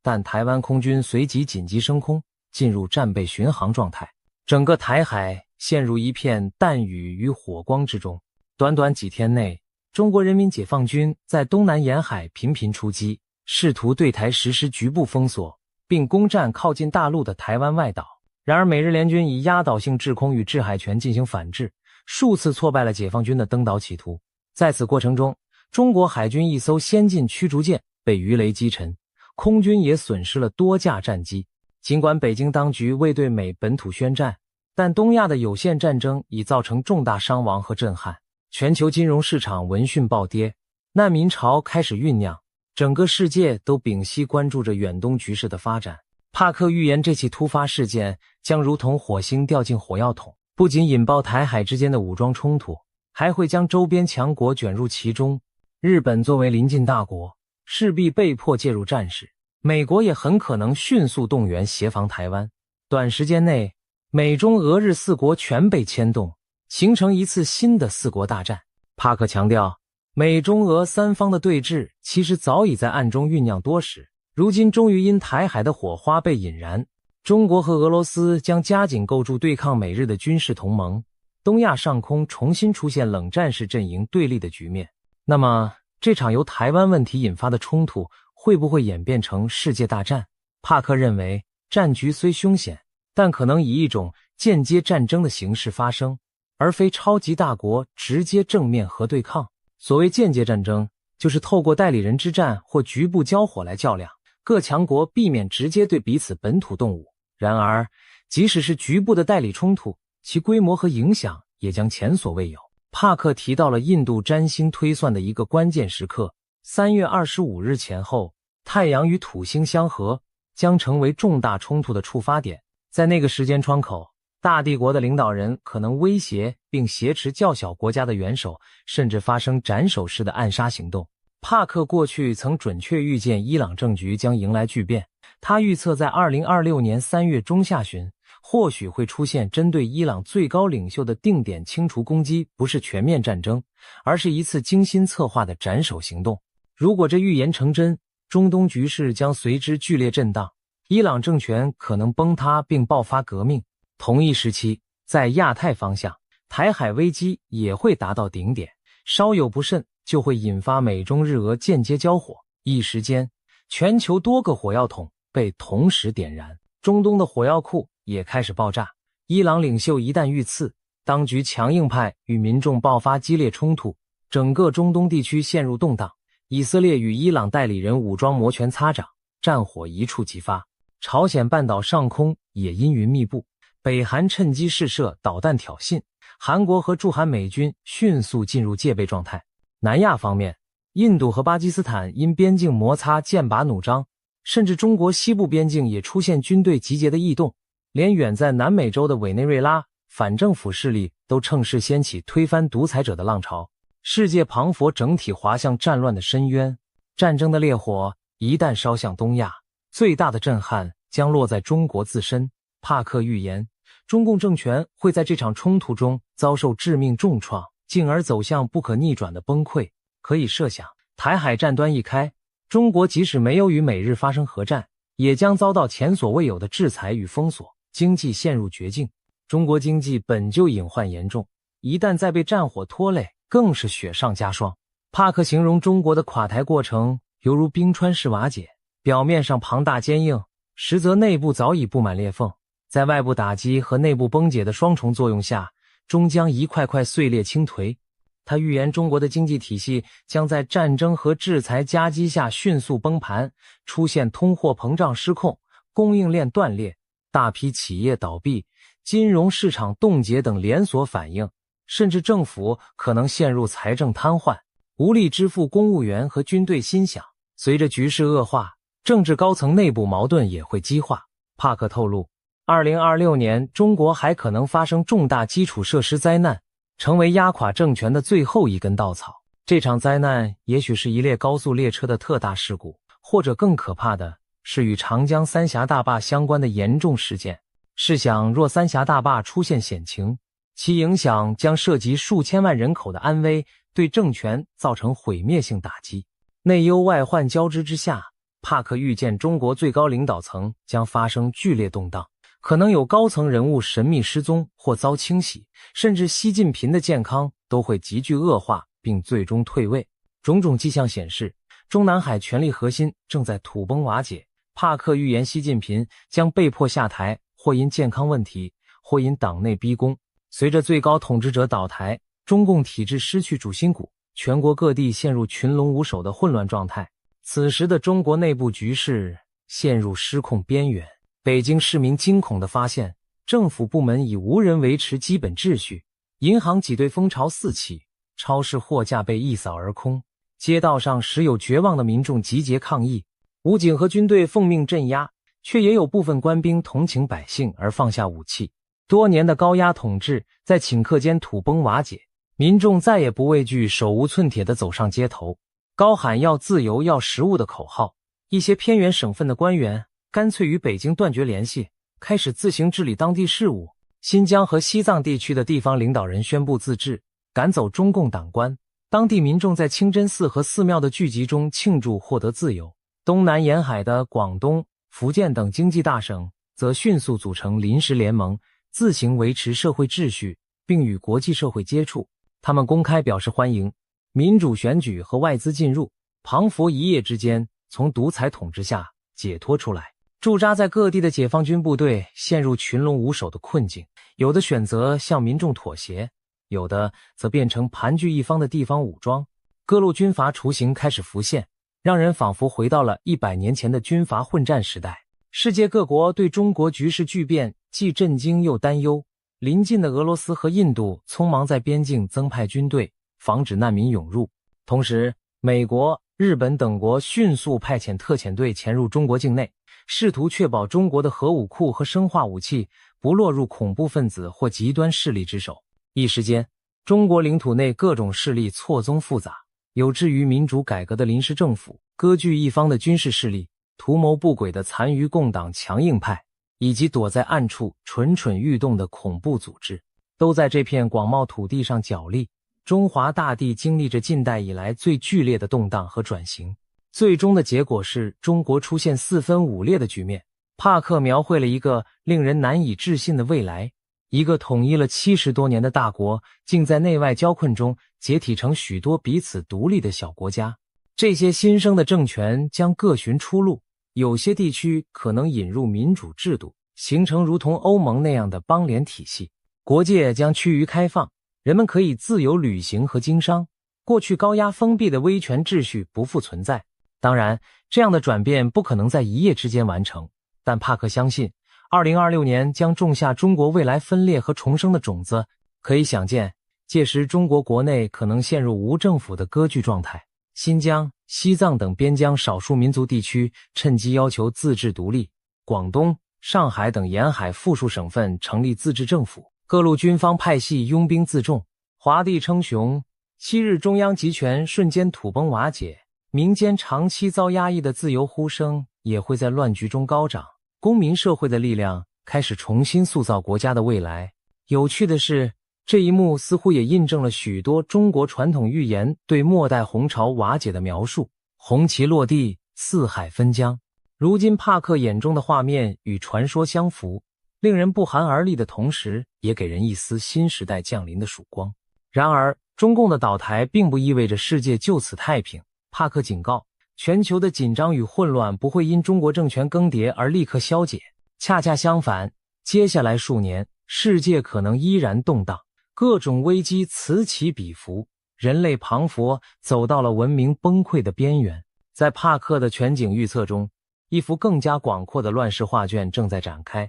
在战争硝烟之外，自然灾害、极端气候、瘟疫、疫情等或将轮番袭来，同时各国社会秩序也面临前所未见的冲击。他预言将有人打着宗教狂热、种族主义或极端民族主义的旗号，在各地煽动事端，引发骚乱和冲突，许多国家可能爆发内乱，抗议示威遍地。此起彼伏的社会动荡规模将超过我们以往所见的一切。国与国之间的博弈，除了传统热战形式，还会延伸到经济和科技层面。帕克特别指出，石油外交将成为导火索之一，可能有能源大国以石油供应为筹码，威胁他国，引爆围绕能源的地缘冲突。中东等产油区域因此不排除再度战火连天。而更令人不寒而栗的是，帕克提醒，一种新形态的威胁正悄然酝酿，那就是所谓的科学恐怖主义。未来的战争不仅局限在陆海空与太空，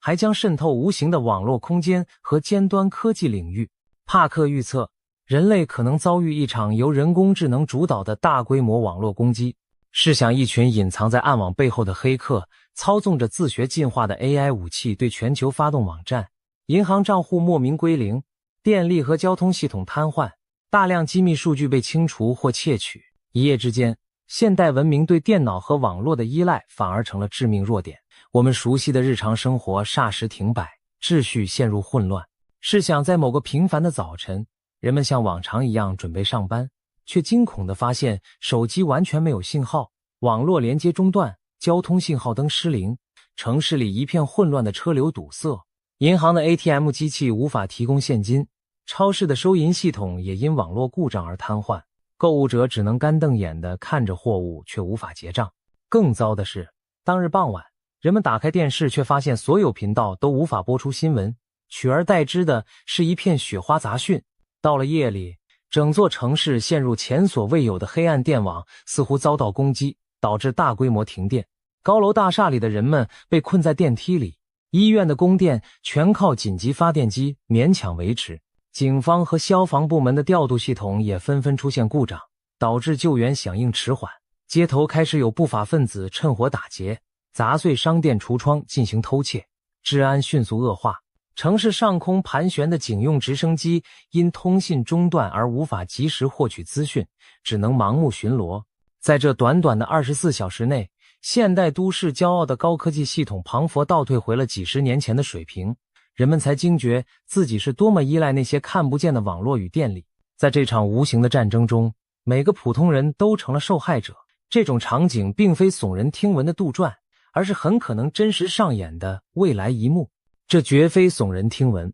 帕克郑重警告大家，一定要将重要资料备份在离线的本地储存中，千万别只依赖云端，因为在未来的网络战中，云端资料库很可能首当其冲遭到破坏。除了网攻，其他形式的高科技恐怖活动也可能出现，比如不排除有人挟持基因工程技术，制造出全新的致命病毒在人群中散播，或者操纵成群的武装无人机袭击城市和基础设施，甚至发动太空战，使卫星纷纷坠落地面。过去只存在于科幻小说里的种种画面，都有可能在现实中上演。人类将第一次见识到科技反噬的恐怖，科技狂潮也会在经济领域引发震荡。帕克预言，2026年春季蓬勃发展的人工智能产业可能泡沫破裂，高估的科技股会突然暴跌，全球经济随之出现短暂而剧烈的衰退。他甚至预测，一种主要的加密货币价格将崩盘式下跌高达 70%，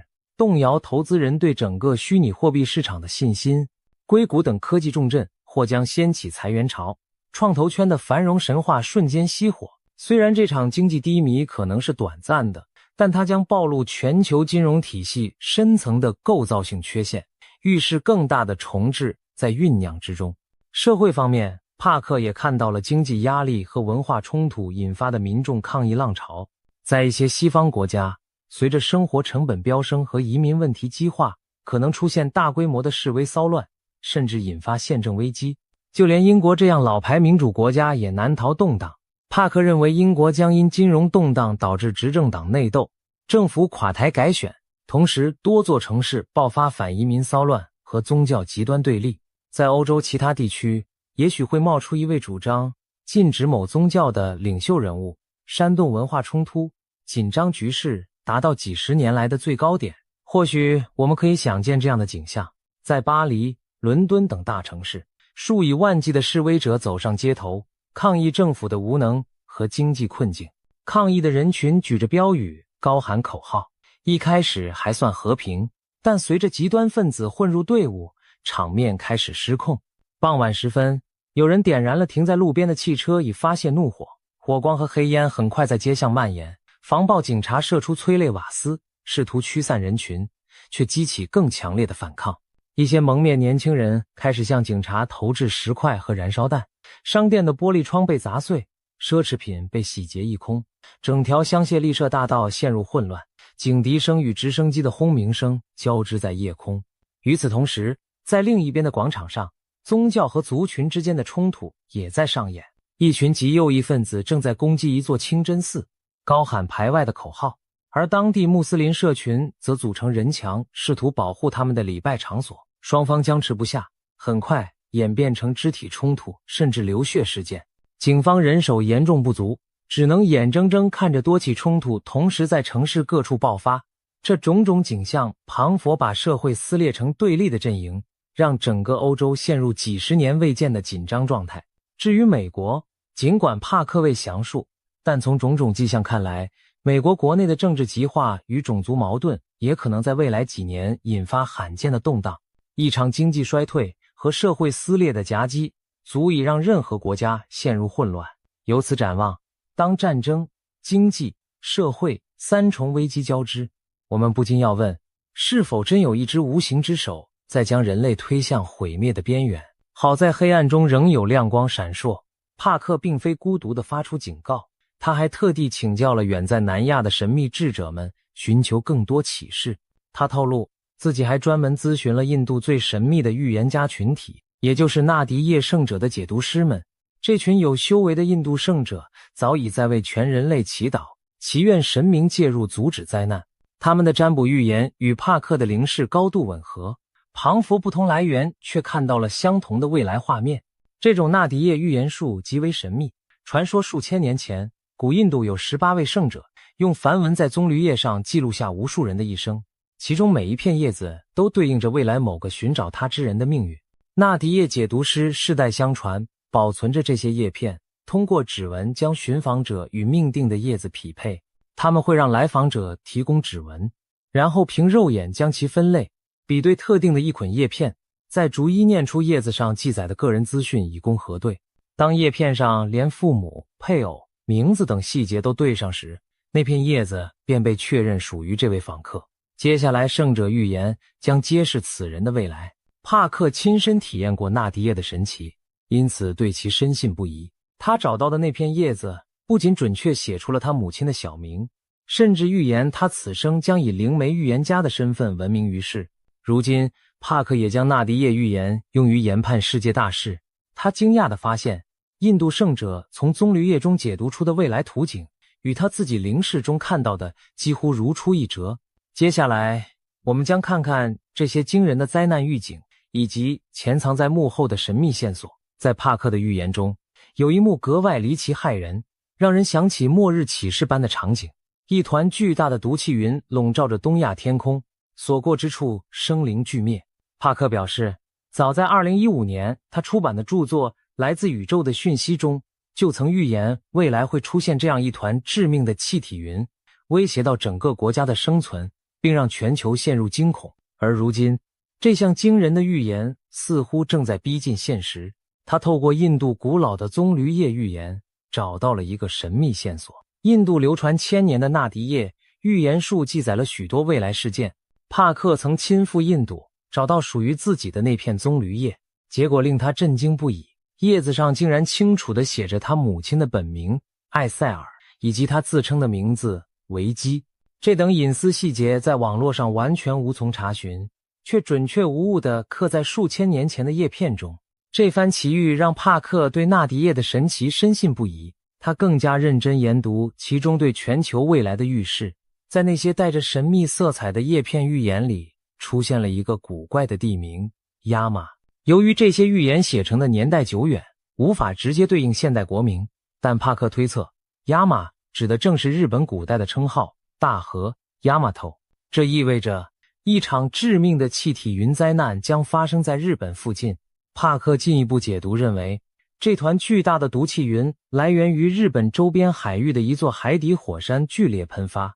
那座火山将释放出大量含有剧毒的气体，这些气体在海平面上空聚集扩散，形成一大片死亡云团。更可怕的是，在大气环流作用下，这团毒气云将从东北方向逐渐飘向日本列岛上空，影响范围可能波及整个日本，甚至远至俄罗斯的远东地区。一旦这团毒云成型，后果不堪设想。想象一座沿海城市在毫无预警的夜晚被无形毒物悄然吞没，人们在睡梦中因呼吸致命气体而中毒昏迷，街头出现大批伤亡，却看不见任何明显灾害来源，那将是多么恐怖的场景。或许届时会有这样令人心碎的一幕：日本青森县一座渔村的清晨，邻居发现一户人家的灯还亮着，但屋内却寂静无声。村民推门而入，惊见整个家庭5口人仍保持着睡觉的姿态，却早已没有了呼吸。他们脸上毫无痛苦的表情，只是旁佛就此安详的长眠。没有人知道，致命的毒气早已在夜半渗入这座村庄，夺走了一家人的生命。类似的悲剧在沿海各地不断上演。港口码头边，有渔民倒伏在甲板上，再也没能醒来。公路上，一辆小车失控冲出路面，司机已经毒发身亡，车辆才无人驾驶地冲出护栏。一时间，整座日本北部地区求救电话响成一片，医院收治的患者全部神志不清，呼吸衰竭，让医护人员手足无措。这些画面透过网络传播到全世界，让所有人心惊胆战。如果这样的灾难降临，日本乃至世界都将陷入巨大的恐慌。日本作为高度工业化国家，人口密集，核电设施众多，一旦毒气云引发恐慌，可能造成的间接损害更难估量。更令人毛骨悚然的是，帕克怀疑这场看似天灾的毒云劫难背后可能藏着人祸的黑手。他提出一种惊人的猜测，认为这或许是某种间接战争阴谋的一部分。也就是说，不排除有势力故意引爆海底火山，制造出这场伪装成天灾的大规模杀伤事故，以打击其敌对国家却不留军事攻击的痕迹。届时，日本政府恐怕将立即宣布国家紧急状态，下令民众紧闭门窗，佩戴防毒面具，甚至组织大规模撤离沿海地区。一些核电站、化工厂等敏感设施也可能被紧急关停，以免毒气侵入引发次生事故。亚洲邻国方面，韩国、台湾等地也将严阵以待，防备毒云飘入境内。可以预见，国际社会会对此高度关注。各国媒体轮番报道，全球市场剧烈震荡，人们谈毒云色变。如果真是如此，那么笼罩日本的毒气云便不仅是大自然的异变，更是人类史上最阴险的隐形武器之一。究竟是谁会如此丧心病狂？是兵败的疯狂政权孤注一掷，还是恐怖组织掌握高科技予取予求？目前我们不得而知，但帕克给出的警讯已经十分清晰。2026年的日本以及整个东亚都必须对这种前所未闻的巨大毒云灾难提高警惕。除了东亚的毒气云外，帕克的预言清单上还有另一项令人胆寒的天灾，一场超大规模的海啸。他指出，在2026年年底前后，约10月或11月，印度南部沿海恐将突遭惊涛骇浪的袭击。这意味着一场类似2004年印度洋大海啸的特大灾难可能重演。帕克强调，这一讯息来自印度教中掌管毁灭与重生的神奇湿婆透过纳迪叶预言传达的开示。庞佛是神灵在向人类提前示警，印度洋深处正在酝酿一场毁灭性的巨浪。回顾2004年12月发生的印尼 9.1 级强震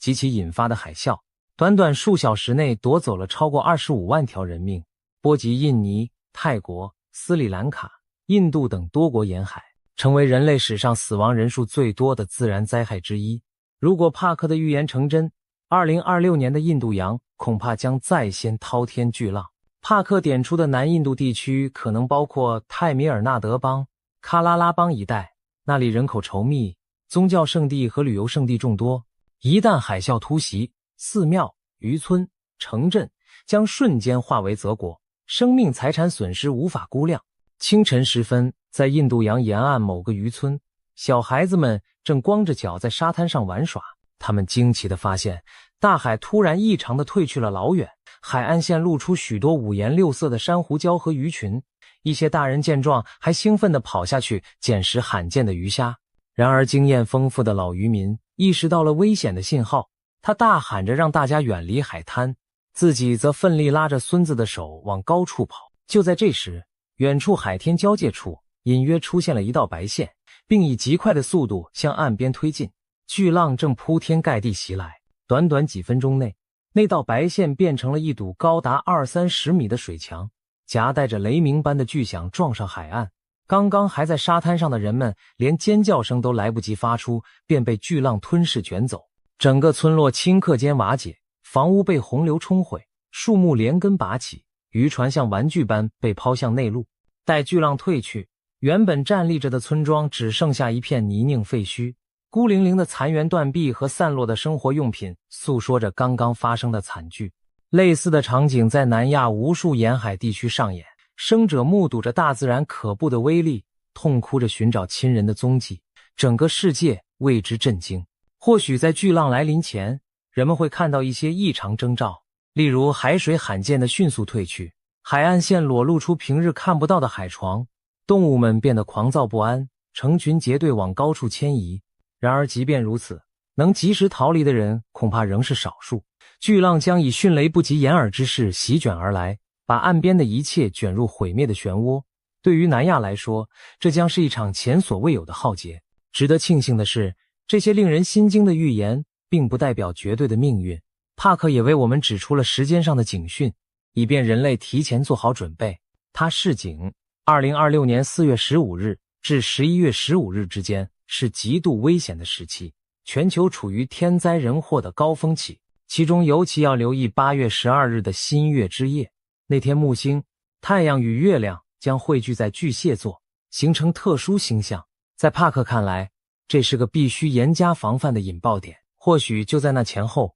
某场重大事件会被触发，无论是战争冲突还是自然异变，都可能在8月中旬达到高潮。我们不妨大胆猜想，也许日本海底火山的毒气云会选在盛夏喷发，或者战场上会发生某次攸关全局的行动。总之，那晚的天象似乎在警告着人类，务必要提高警惕，小心度过这段危险时日。细数帕克对2026年的一连串惊人预言，我们彷佛见到了未来世界的动荡图景。那画面中，战火在东西方此起彼伏，集权政权相继垮台，经济与科技陷入混乱，自然灾害连环爆发，整个地球彷佛被黑暗的风暴所笼罩。然而正如开头所说，帕克并非在宣扬无望的末日论，他的预言隐含着更深的用意。黑暗并非最终结局，而是黎明前的试炼。人类正站在一场伟大觉醒的前夜，只要撑过黑暗，光明的曙光就会到来。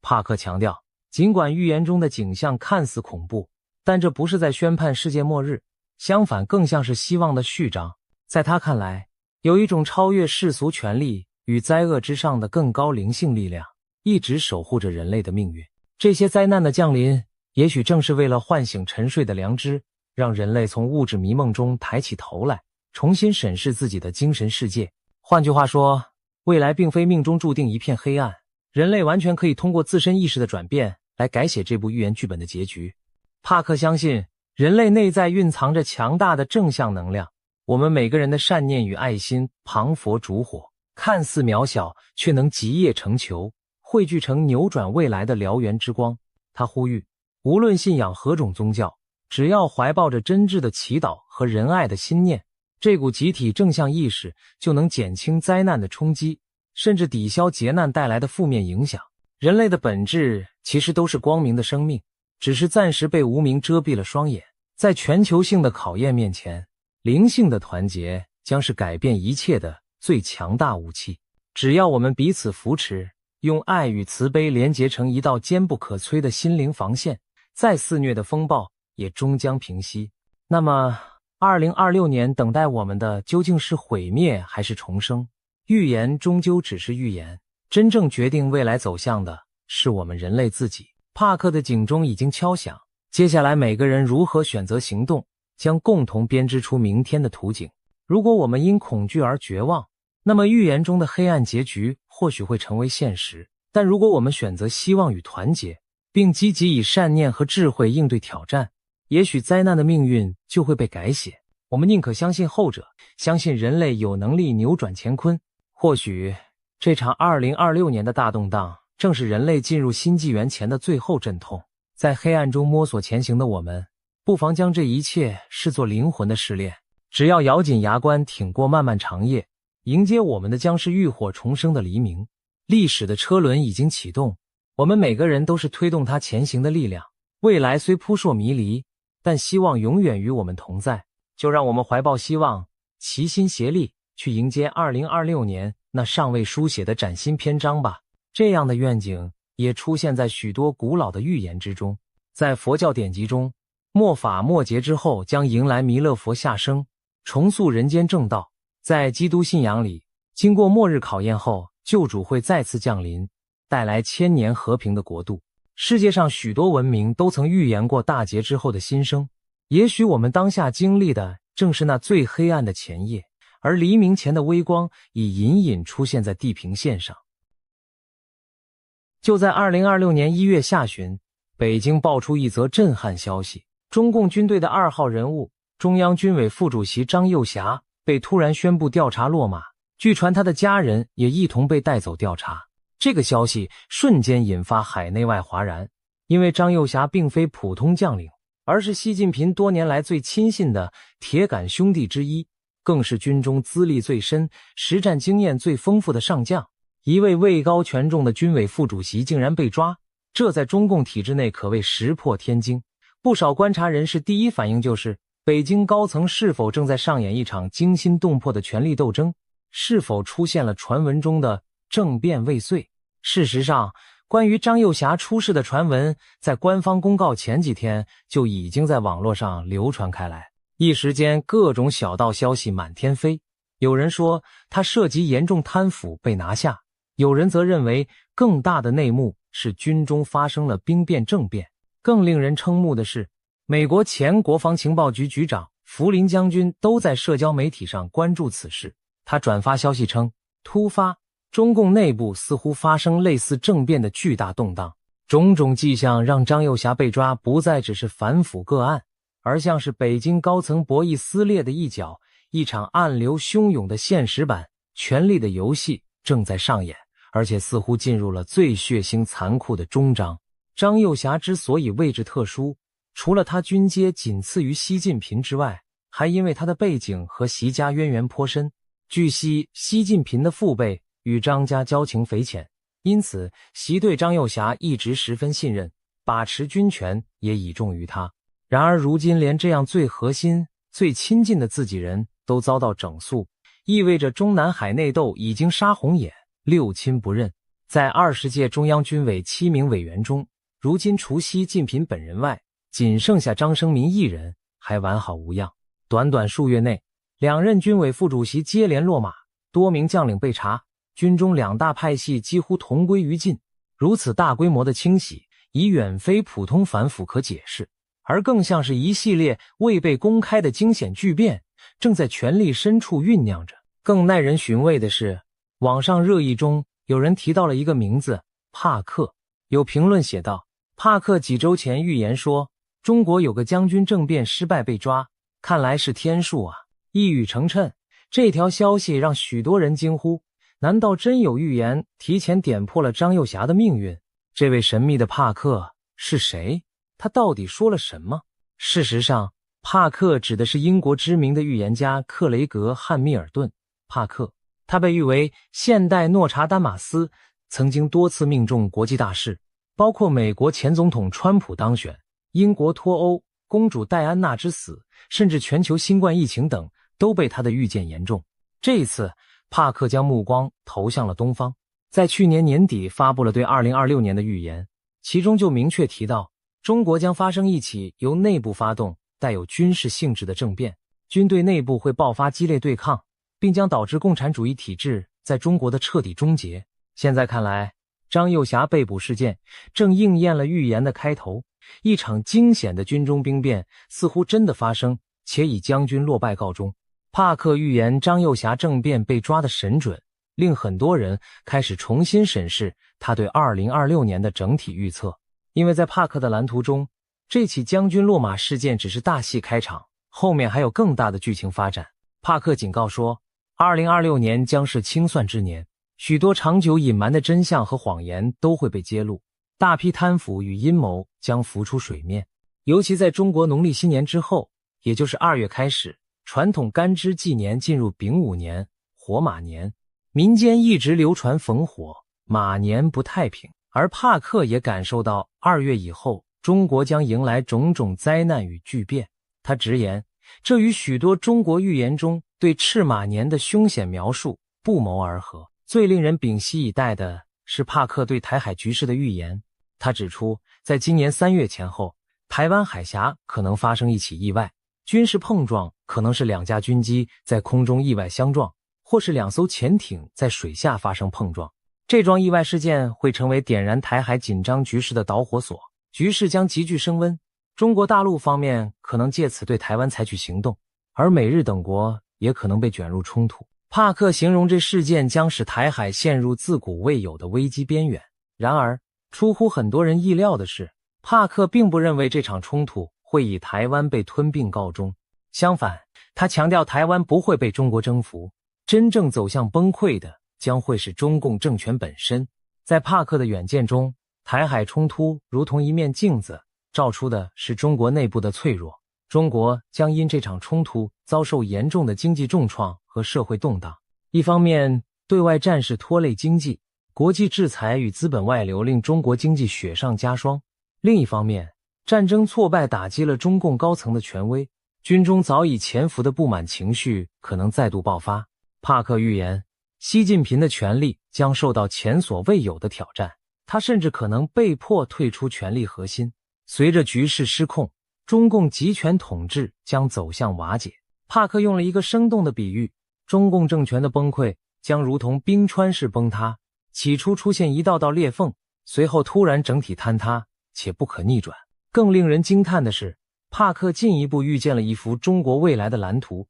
中共垮台后的中国可能四分五裂，分裂成许多较小的国家或自治区，最终形成类似欧盟那样的邦联体制。届时，中国各地区将实行更民主的制度，边境开放，人们能够自由往来和贸易。这听起来仿佛天方夜谭，但帕克信心十足地表示，2026年将是中共崩解的关键转折点。对于长期被集权统治桎梏的中国人民来说，或许黎明前的黑暗已经降临，黑暗之后迎来的将是曙光。当然，帕克的预言再精彩，也毕竟只是预言。我们不得不问，真的会有如此戏剧性的剧本在现实上演吗？一位将军落马，似乎印证了开头，但随后的台海风暴与政权崩解是否会如期而至？帕克的支持者认为他的预言一再应验，这次也许不会例外。也有人质疑这过于乐观，毕竟中共势力依然强大，不可能瞬间土崩瓦解。正当人们将信将疑之际，来自另一个国家的神秘预言也开始发酵，而且同样指向了3个月内台海开战的惊人结论。这位预言家就是最近在亚洲爆红的泰国女神算普莱。3个月内，中国与台湾将开战。当泰国占卜师普莱 Play 在节目中抛出这句惊人的断言时，所有观众都屏住了呼吸。普莱是一位年轻的泰国女预言家，近年因多次命中重大事件而声名大噪。最出名的是她提前预言了2025年缅甸将发生强烈地震，结果那年果然缅甸遭遇罕见大地震，令她一夜之间成为家喻户晓的神准预言家。如今，普莱将目光投向了2026年，她的预测更是让人背脊发凉。今年上半年将极度凶险，火灾、水灾、战争可能交错上演。而在众多警示中，最引人注目的就是他点名3个月内 C 国和 T 国会爆发战争，也就是暗指中国与台湾可能在最近3个月内开打。普莱强调2026年的第一季将是关键，他在占卜中看见有许多大事将在年初连环爆发，且彼此影响，直接牵动着全球政局和地缘局势。他甚至反复强调头3个月非常关键，很多事情会同时爆出，听上去仿佛是一场无法阻挡的连环灾难。在这短短数月的高风险期内，台海无疑是最大火药库之一。普莱没有详述战争如何引发，但他语气笃定地预言冲突几乎无可避免，而且极可能就是在未来数周至1-2月内突然爆发。这个时间点恰好与帕克所说的3月敏感期高度吻合。两位素不相识的预言家不约而同将世界末日般的剧情安排在了相近的时间窗口，难道真是冥冥中自有安排？除了直接的战争警告，普莱还透露了一些耐人寻味的线索。他在节目中神秘地提到，今年上半年千万别去某些地方旅游，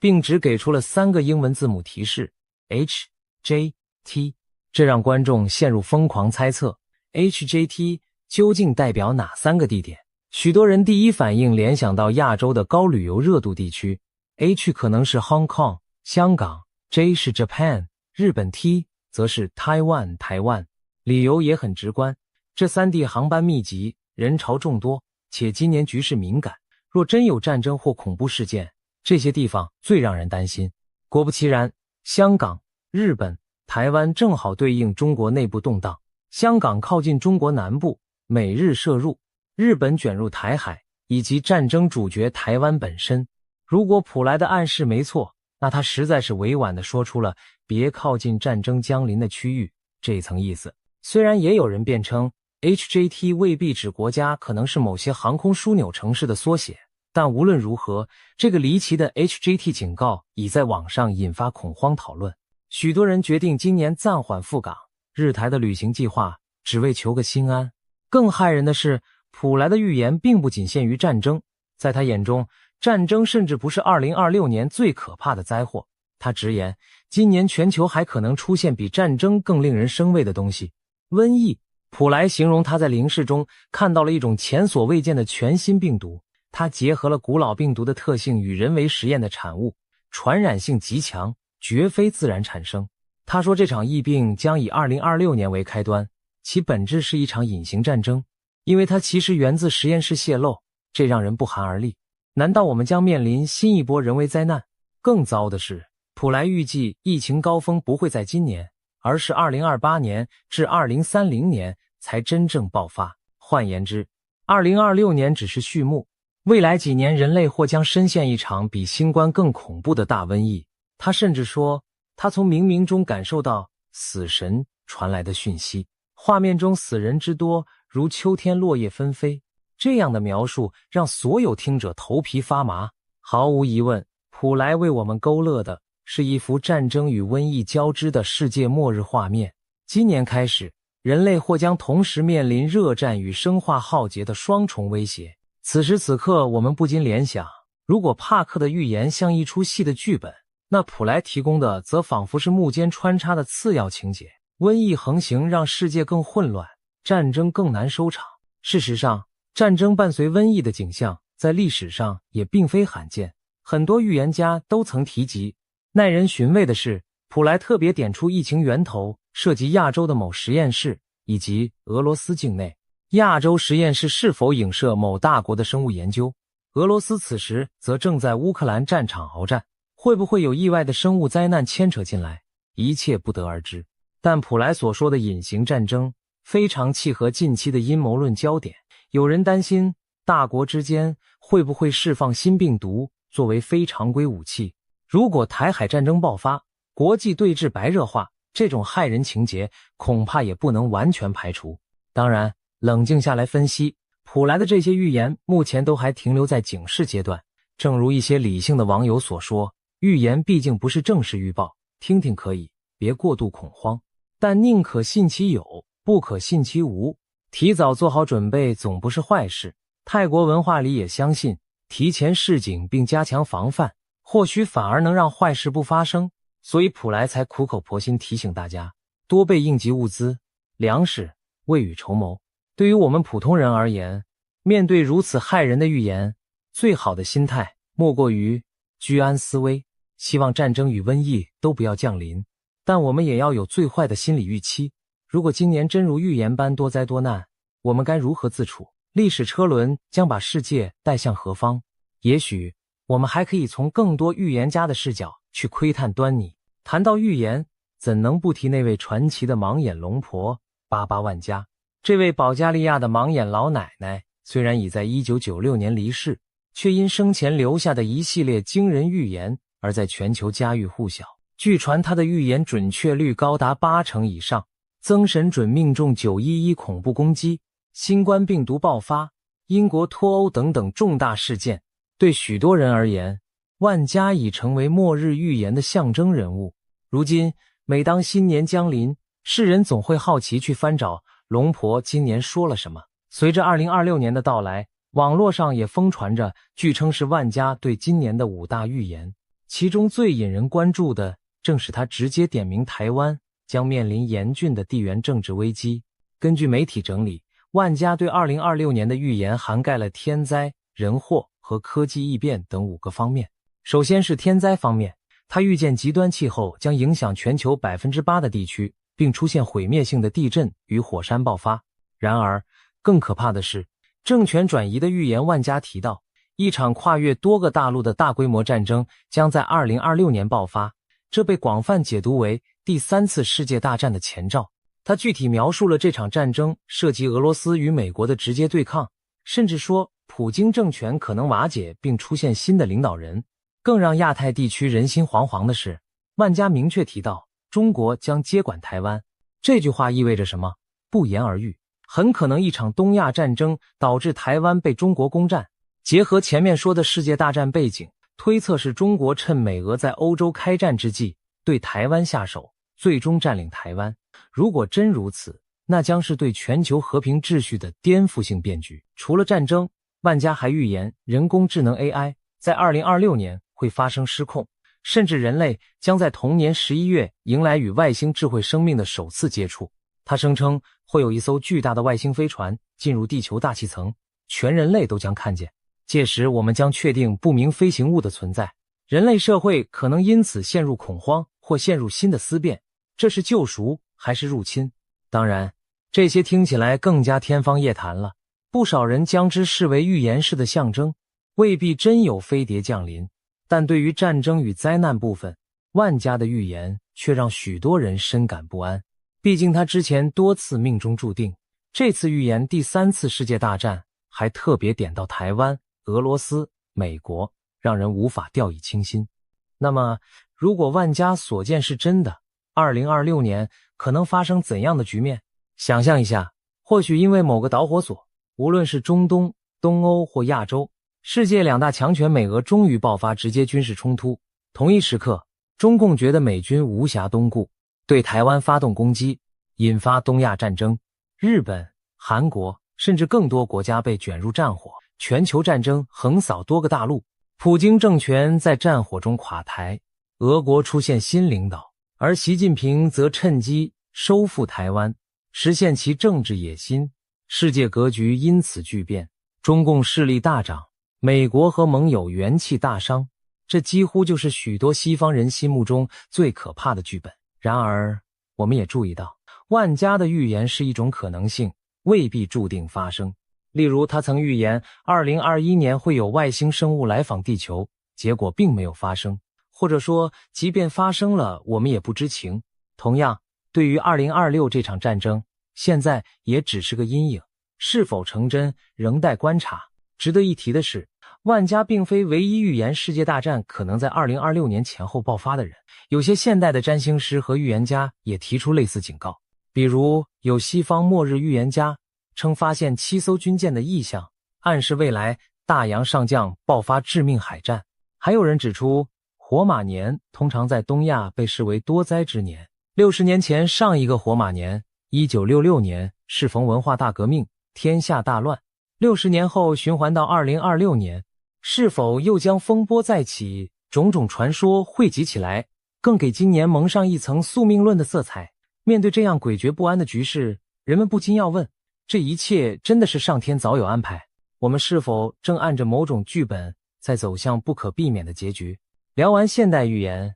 不妨把目光转向历史上最负盛名的先知16世纪法国的诺查丹马斯。这位预言诗人在400多年前铸就的百诗集，暧昧隐晦却奇异地预示了后世许多事件。人们常说他预言了911、恐袭和新冠疫情等，虽然是事后穿凿，但也反映出诗句的确切和现实。随着年份来到诺查丹，马斯从未明示却暗藏玄机的2026年，许多研究者开始重新审视他诗集中与26有关的篇章。惊人的是，他在百诗集第7卷第26首诗中提到了致命海战7艘船的场景。专家解读，这极可能隐喻着在海上爆发的军事冲突，而诗中所指的7艘船很可能象征南海及周边海域拥有主权争议的7个政权。一一对应下来，他们正是中国大陆、台湾、越南、马来西亚、汶莱、印尼、菲律宾7方势力。南海之争近年剑拔弩张，倘若未来擦枪走火，牵涉的确实是这7方。诺查丹马斯数百年前就写下讲帆船围绕7艘船引爆致命战争的诗句，让人不寒而栗。这和当下台海、南海危局何其相似。诺查丹马斯诗中还有几处编号为26的段落，也被翻出细细琢磨。其中有一首第1世纪第26首写道：伟大之人将在白昼被雷霆击倒。这被一些人解读为会有重要的政治领袖在光天化日之下突然遭遇不测，不是被暗杀，便是政权骤然垮台，好比半空一道霹雳击倒巨人。联想到当前局势，谁可能是那个白昼被雷击的伟人？是久居高位的独裁者吗？还是哪国掌权者？难道映射的正是上述预言中提到的普京或习近平，或者两者皆是，各自在东西方舞台谢幕，诗句语言不详，但留给世人无限联想空间。同一首诗中还出现蜂群的意象，阴谋论者将蜂群比作狂热的群众或极权意识形态的扩张。蜂拥而至的蜜蜂令人联想到遍布全球的极端主义，或者某种具有群体思维的政治狂热。在当代，这或许可指极左或极右思潮的蔓延，也可能典喻中共在全球扩张影响力。因为蜜蜂象征黄色帝国，中共常被反贼称为赤色蜂群吗？虽是戏言，但不妨一提。当然，这些都只是现代人的附会。然而诺查丹马斯反复提及战争、天灾、暴政的景象，本身就折射了人类对未来的不安。值得注意的是，诺氏的预言诗总给人留有余地，他从未把年份明确写出，而是以诸如第 X 世纪第 X 首的编号及模糊的天象日期来引指时间。2026年被众人热议，只是因尾将26号诗对应到年份。实际上，预言诗句虽无法作为确切的未来指南，但其对战争、天灾与政治动荡的描述，恰投射当代人对地缘政治的焦虑。换言之，预言的实现与否，有时也是我们人类自己集体焦虑的写照。你相信会乱，可能就真的朝乱的方向努力了。把诺查丹马斯的预言与前面帕克、普莱、万家几位对照，我们发现一件有意思的事：几个不同时代、不同文化的预言，竟隐约描绘出相近的图景。诺是说七国征战，万家说世界大战、美俄决战、台湾沦陷，帕克说台海撞击引发冲突，中共崩解，普莱说3个月内开战，大灾将起。虽然细节各异，但共同点都是2026年前后，台海东亚为舞台的巨变，只不过在结局上出现两种截然不同的走向。一种如万家部分解读诺氏者，看来对中共有利，趁乱夺台成为赢家；另一种如帕克则对中共不利，发动战端，反使自身垮台。那究竟哪种未来才会成真？或者两者皆不？预言并非命运的铁律，人类的选择和行动仍然可以改变走向。正如有人指出，预言揭示危机也是为了让人警醒，从而避免最坏的结果。有意思的是，据说连中南海的当权者都对预言深信不疑。中共表面宣称唯物论，不信神鬼，但毛泽东、江泽民乃至习近平私下里都对某些预言忌惮3分。一个广为流传的故事是，唐代预言奇书《推背图》第46项预示，一位申代公的军人将推翻当今帝王。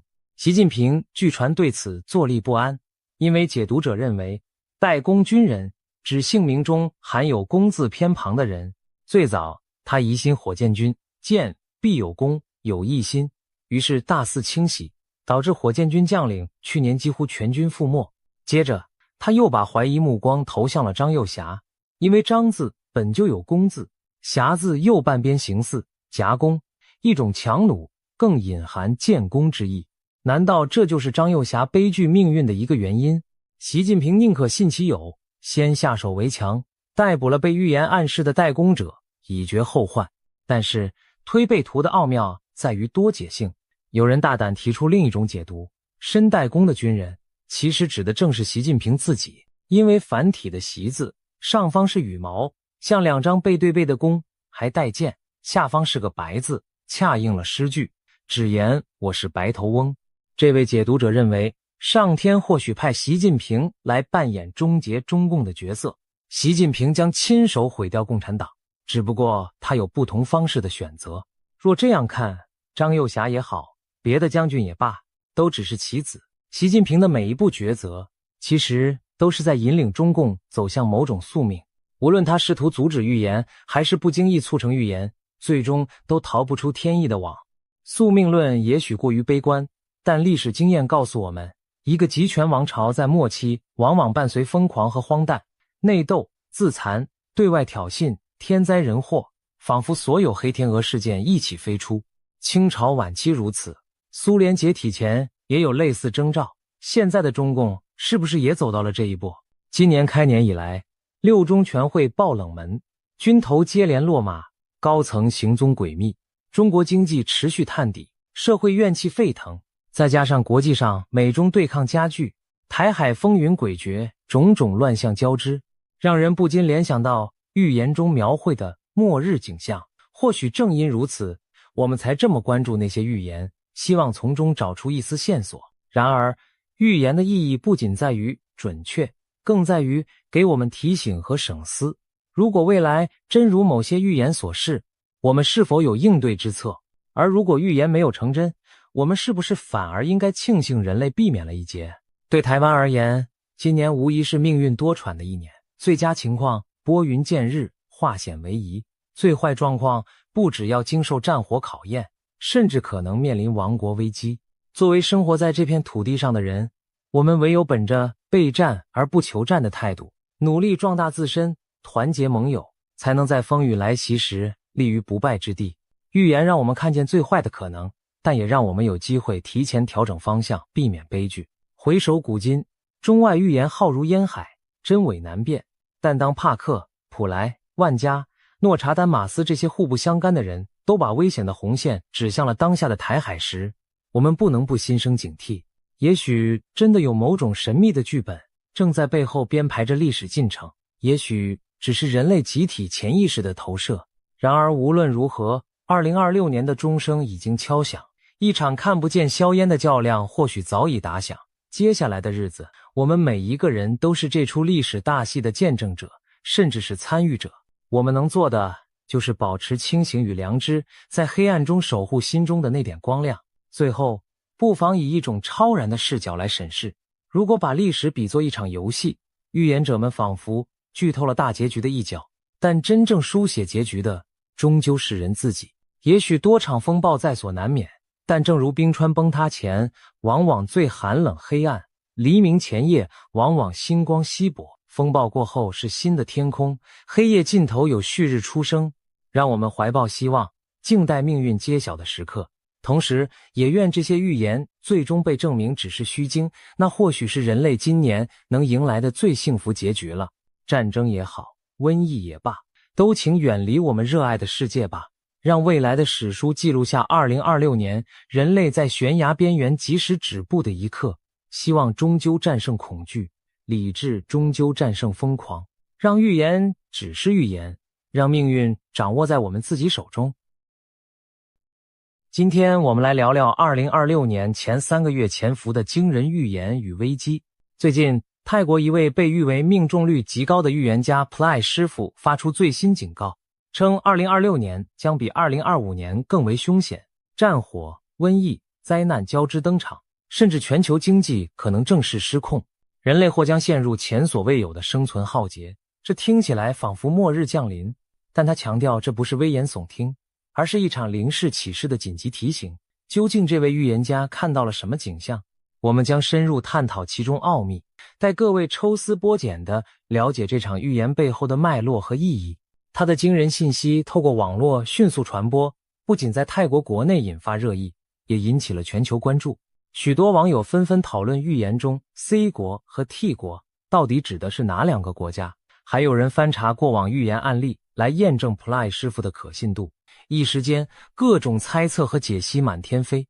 面对铺天盖地的议论，我们有必要梳理这些预言的来龙去脉，以及其背后所反映的现实隐忧。现在，就让我们一起进入这场预言的世界，看清隐藏其中的警讯。Plai 师傅并非泛泛之辈，他在泰国被尊称为神级命理师，据传预言命中率高达80%。回顾过去几年，他的预测屡屡兑现。例如2024年底，他曾提醒明年上半年缅甸会有强震，结果2025年3月28日，缅甸果然发生了规模 7.7 级的大地震，连远在曼谷的高楼都感受到摇晃，导致当地一栋兴建中的大楼倒塌。又比如，他警告过泰国境内要提防土地下陷和建筑坍塌。不久，曼谷街头真的出现直径数十公尺、深不见底的巨型天坑。今年，他再度接受泰国网络节目访问，谈及2026年的世界走向。当主持人小心翼翼地问他今年是否会有令人震惊的事件时，只见他脸色凝重地回答：是的，他坦言不知道灾难会在何处发生，只能真心希望这只是我的一场梦。从他寥寥数语中传递出的紧张感，不难想见预言内容的可怖程度。如今他把这些警示公诸于世，意在让人们提前做好准备。我们也有必要认真倾听，深入分析，看看能从中汲取什么教训。此外，他也曾多次做出精准的预警，例如他在2022年反复提醒民众准备干粮罐头，因为泰国南部将有特大水灾。结果当年泰国和爱地区果然爆发了300年来最严重的洪水，超过300万人受灾，数百人不幸罹难。再比如，他在2025年曾断言泰柬战火尚未真正平息，虽然一度遭人质疑是危言耸听，但不久之后泰国与柬埔寨的边境冲突真的再度升温，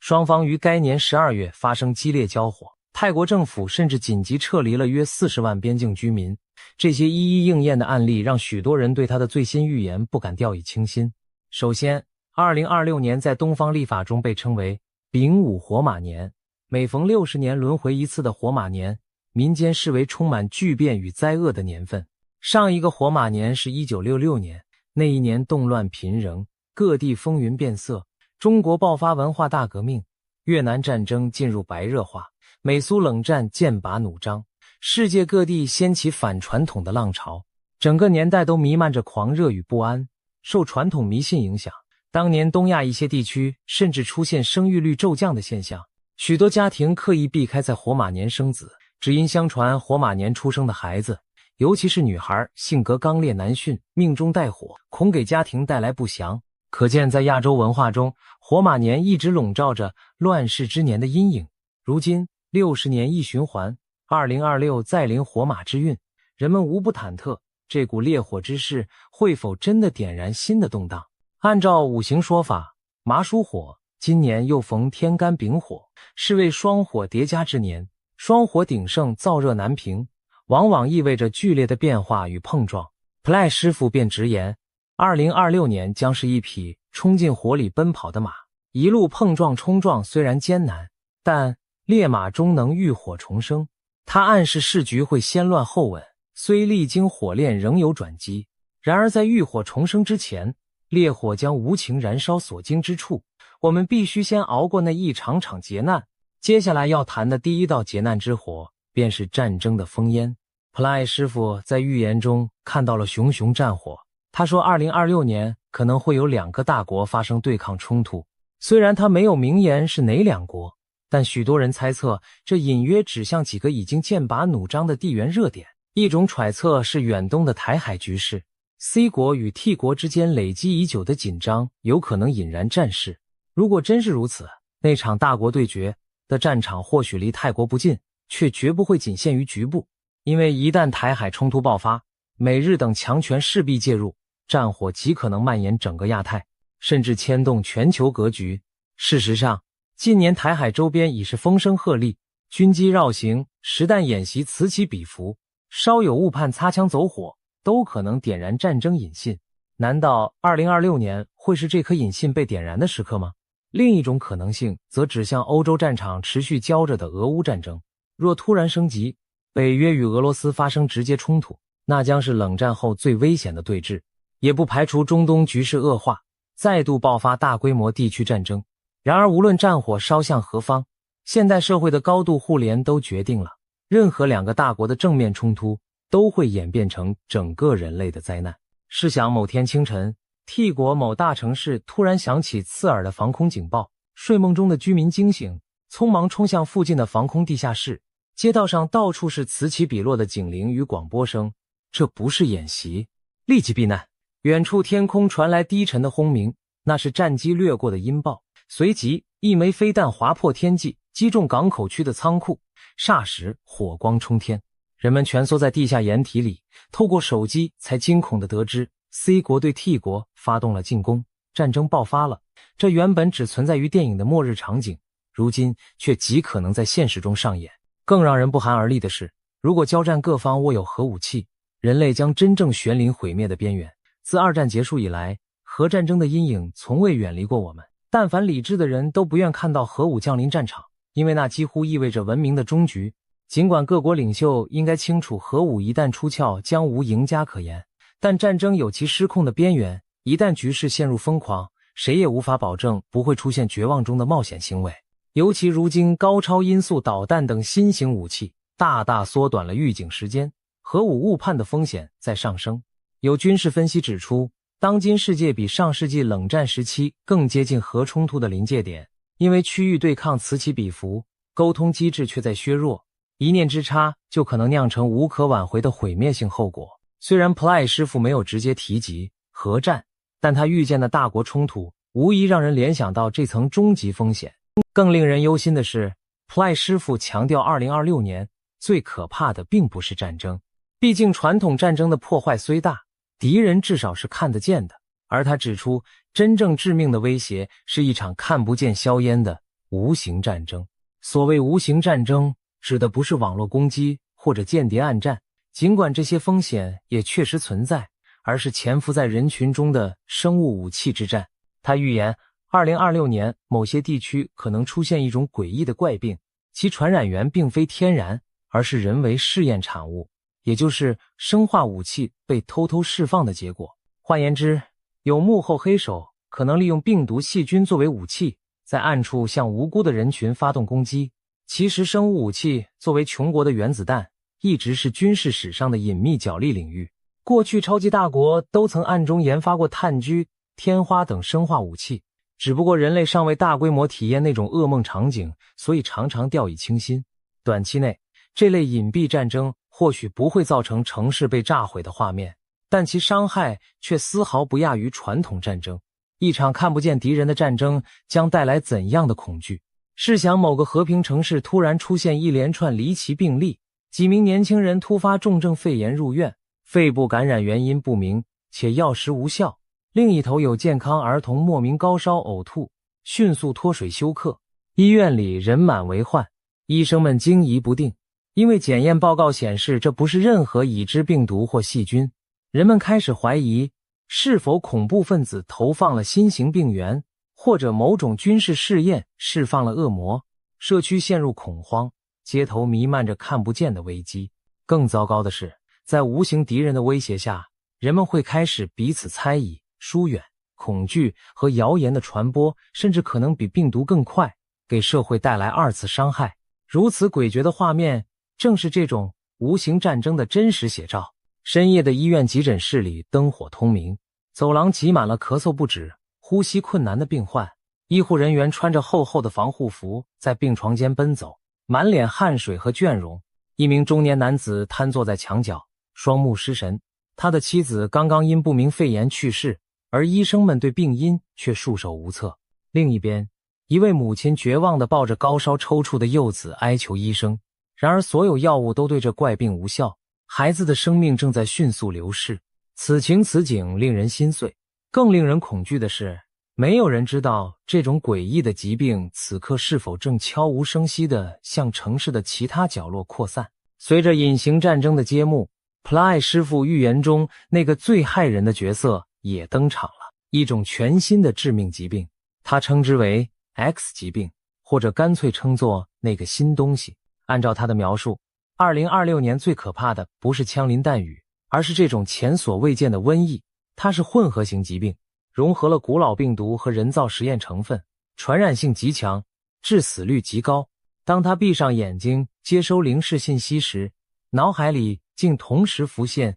结核病和黑死病这两个字眼。结核病曾是19世纪末最凶险的传染病之一，夺走无数生命。黑死病更是14世纪横扫欧亚的大瘟疫，导致欧洲人口至少1/3死亡。如果有一种恶菌结合了结核病的难缠和黑死病的剧毒，将意味着人类医疗完全无力招架。更糟的是， Ply 师傅明确指出，这并非自然演化出的新品种病毒，而是带有人为实验室痕迹的产物。换句话说， X 疾病极可能是一种人造的瘟疫武器，也许出自某个秘密研发计划，并被有意或无意释放出来。他没有详细说明病毒如何诞生，但这样的暗示已足够令人毛骨悚然，因为这等于是人类自己制造出了毁灭自身的瘟神。那这场 X 疾病会如何蔓延呢？普赖师傅形容，它不会像电影情节那样同时在全球各处引爆，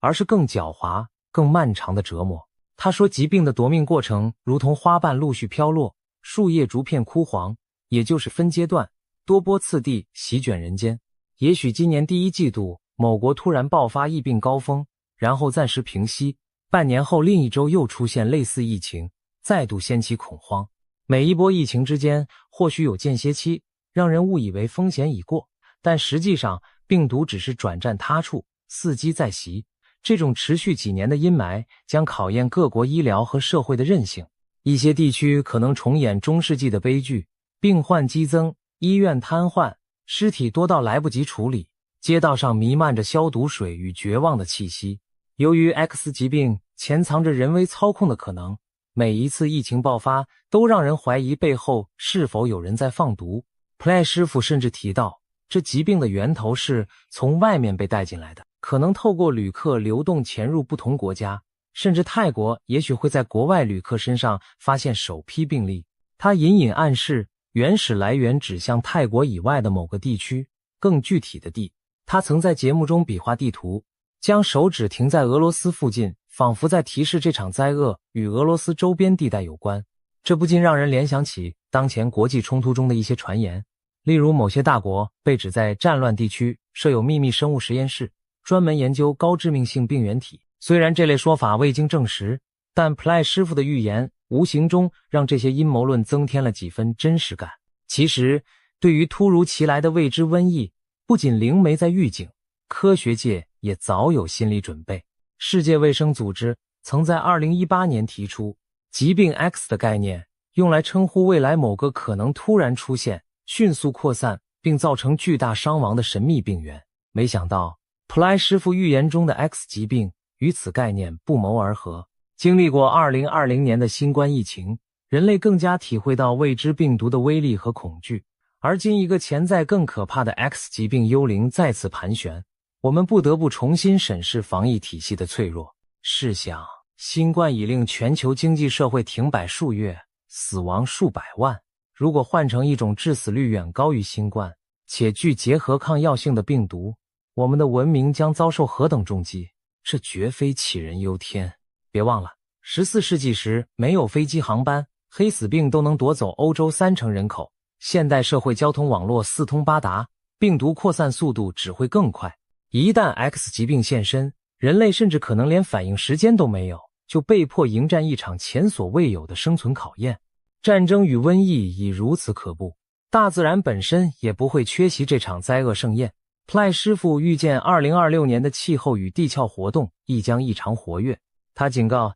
今年雨水过多，极端天气的发生频率将显著提高，仿佛老天在漏水似的，大雨倾盆。一些地方可能反复遭暴雨侵袭，成为风暴常驻的固定路径。地球气候模式似乎正在发生转换，过去相对平静的地区可能变成灾难多发带。他形容仿佛地球的重心发生了偏移，气流分布改变，导致某些地区雨季延长，雨量剧增，而另一部分地区则可能异常干旱高温。其实，科学研究早已指出，全球暖化让天气变得更加极端，酷热的更热，干燥的更干，潮湿的更湿。过去几年我们已经看到征兆，例如2023年北半球夏季创下历史高温，多地森林野火肆虐，浓烟蔽日数千公里。2024年南亚和中国南方又遭遇超长梅雨期，引发严重洪水和山体滑坡。这些事件都在印证普赖师傅对水与火灾难同步降临的预警。除了气候、地震、火山等地壳灾害在预言中也占据一席之地，普赖师傅指出，2026年只是开始，真正严重的情况会在之后几年逐步浮现。他特别提醒2027年、2028年乃至2030年仍需高度警惕。他认为未来几年地震将更加频繁，其中一部分与某些国家在海上、海底进行的武器试验及演习有关。尤其在地质脆弱的断层带，这类人为动作恐触发连锁地震，进而带来更严重的水灾。例如，如果在断层带引爆大型炸药，可能诱发板块的能量释放，导致周边国家接连发生地震海啸。虽然此说未有科学定论，但并非没有逻辑。即便撇开人为因素不谈，地球本身也积蓄了巨大的能量，等待释放。环太平洋火环带近年来活动频繁，日本、印尼、美国西岸地区的中强震明显增多。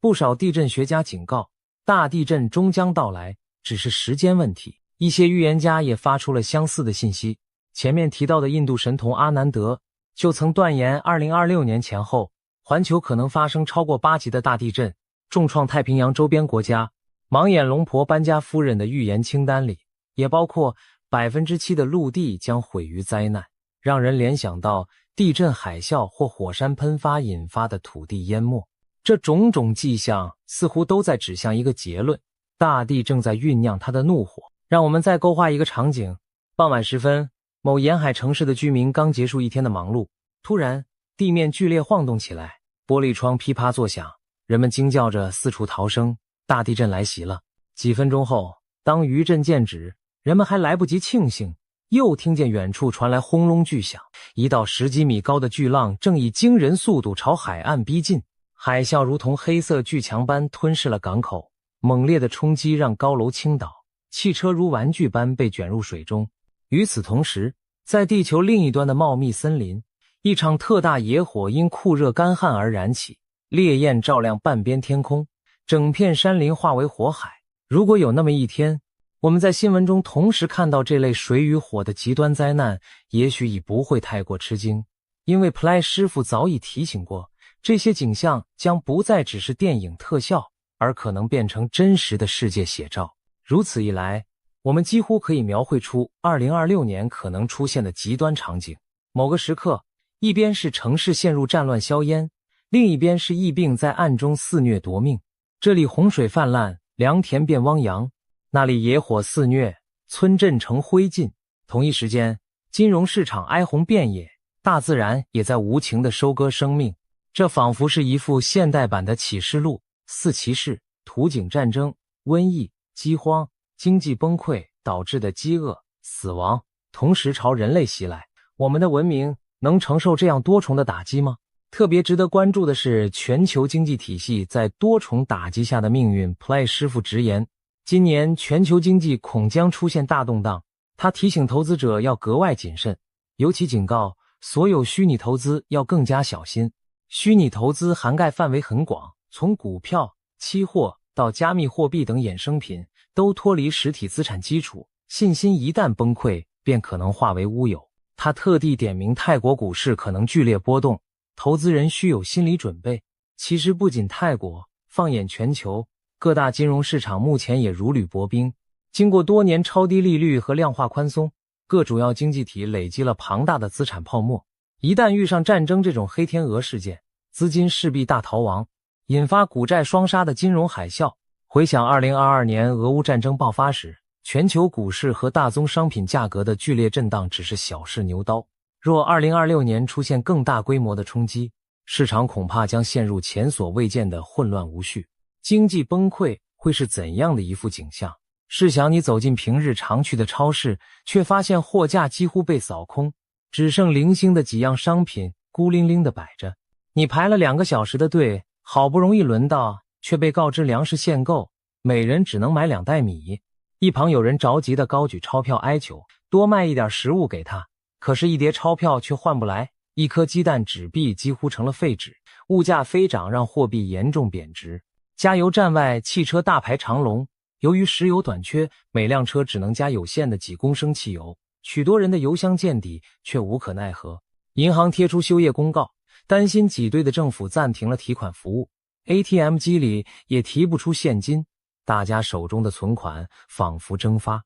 街头不时响起警笛声，原来是绝望的人们开始哄抢商店，引发骚乱，武装警察不得不出动维持秩序。当经济体系土崩瓦解，我们惊愕地发现，原来现代文明的日常秩序竟如此脆弱，一夕之间就能崩解成弱肉强食的混乱局面。我们可以试着描绘全球经济正式失控的景象，届时各国股市接连熔断，交易所被迫暂停买卖，以防止恐慌蔓延。银行面临挤兑风险，民众排长队提取现金，政府不得不祭出资本管制措施，国际贸易体系陷入瘫痪，港口码头空空荡荡，货轮因战争风险无法靠岸，能源价格飙涨至难以承受的程度，加油站实施配给制，人们需要凭票加油。粮食出口国囤积居奇，限制粮食输出，导致粮价数倍上涨。进口依赖的国家出现缺粮危机，许多家庭吃饱肚子都成了难题。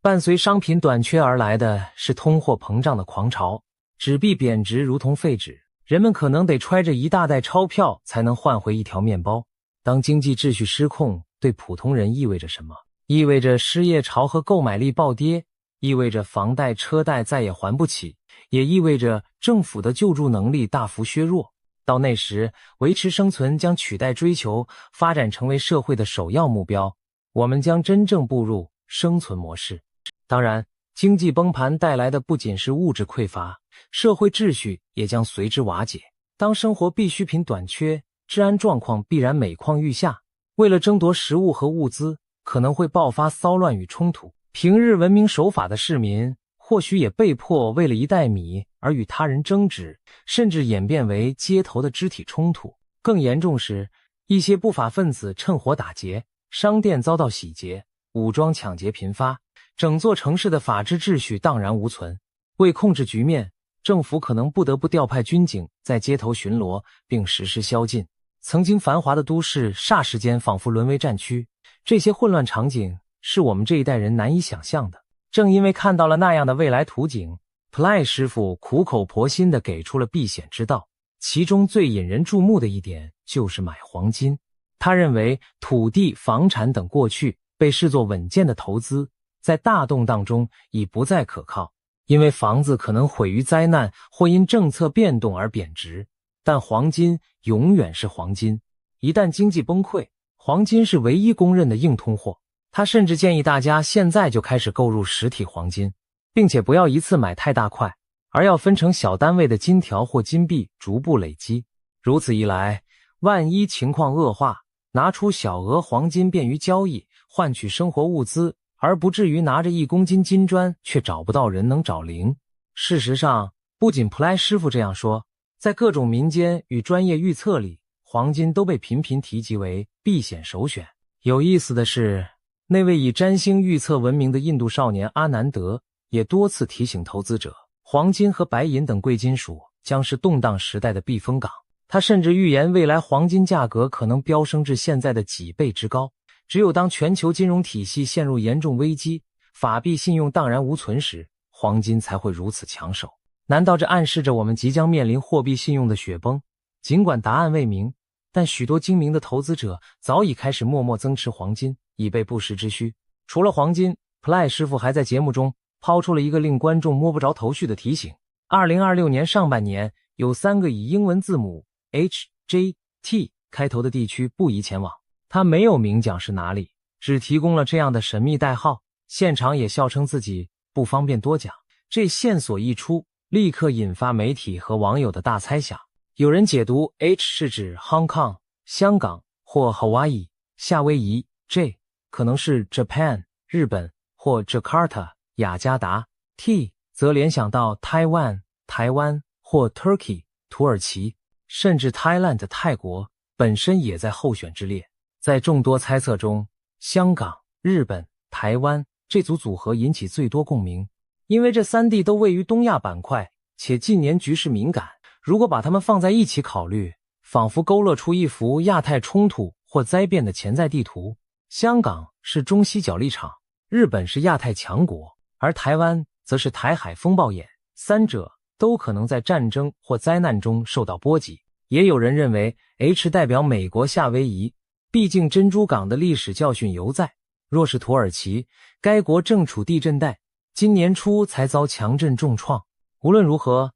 Ply 师傅卖的这个关子平添预言的神秘色彩，也提醒着大家在这段非常时期旅游要格外小心。或许在风险高峰期，减少不必要的远行是最明智的选择。听完如此众多的警示，许多人不禁要问，难道我们只能束手待毙，毫无招架之力吗？毕竟预言描绘的几乎是世界末日般的图景。然而 Ply 师傅并没有让大家陷入绝望，相反，他希望人们能因此提高警觉，积极防范，以降低潜在灾难的伤害。他强调自己传递预言的目的不是制造恐慌，而是让有责任的人提前采取行动。所谓有责任的人，或许指的就是各国政府的决策者，也包括每一个对家庭负责的普通人。我们无力阻止地震火山，但可以加强建筑物的抗震强度，规划紧急疏散路线。我们无法掌控病毒变异，但可以完善医疗体系，储备医药物资。我们制止不了大国博弈，但至少个人可以备好生存必需品，做好最坏的打算。正如泰国文化中的一种信念，若坏事提前说出并引起警觉，人们采取行动后，事情未必会朝最坏方向发展。预言的价值正在于警醒大家，不要掉以轻心，在命运洪流面前争取一丝主动。因此，普莱师傅除了预测厄运，也提出了非常具体的避灾建议。他多次呼吁民众准备急难救助包或逃生背囊，并强调这不是危言耸听，而是真有需要。这背囊应放在家中随手可及的地方，内含一些维生基本物品，如重要证件的复印件、适量现金、常用药物、简易急救用品、手电筒、打火机、哨子、轻便雨衣、保暖毯，以及至少3天份的干粮和瓶装水。一旦发生地震或火灾，需要迅速撤离，拿起这个背包就能保障家庭短期的基本生存，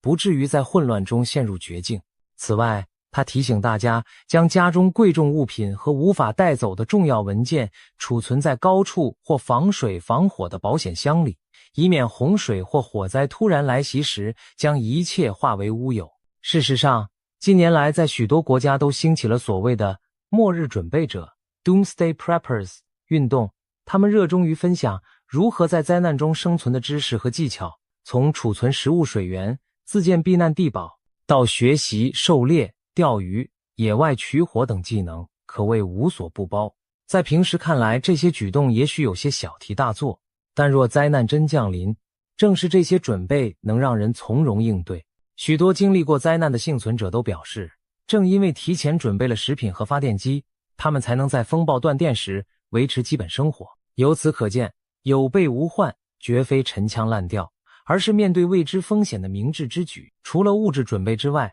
精神态度同样重要。普莱师傅提到这些预言时，用了一个词来概括背后原因：共业。这是佛教里的概念，指众生共同造作的业力，招致共同承担的恶果。换句话说，人类集体的所作所为引发了这些灾难。比如战争源于人类的贪婪与仇恨，瘟疫大流行往往与人类过度干涉自然、生态失衡有关，极端天灾则和我们长期对地球资源的挥霍破坏脱不了干系。如果真是如此，那预言也是在督促我们反省自身。普莱师傅强调，真正化解灾劫的办法不仅在于外在准备，更有赖于内在的觉醒和良知。当更多人心存正气，敬畏天地，敬畏生命，或许才能改变共业，让厄运减轻，甚至转危为安。当然，对神明的信仰与祈祷也是许多人在面对灾难时的重要精神寄托。无论信仰何种宗教，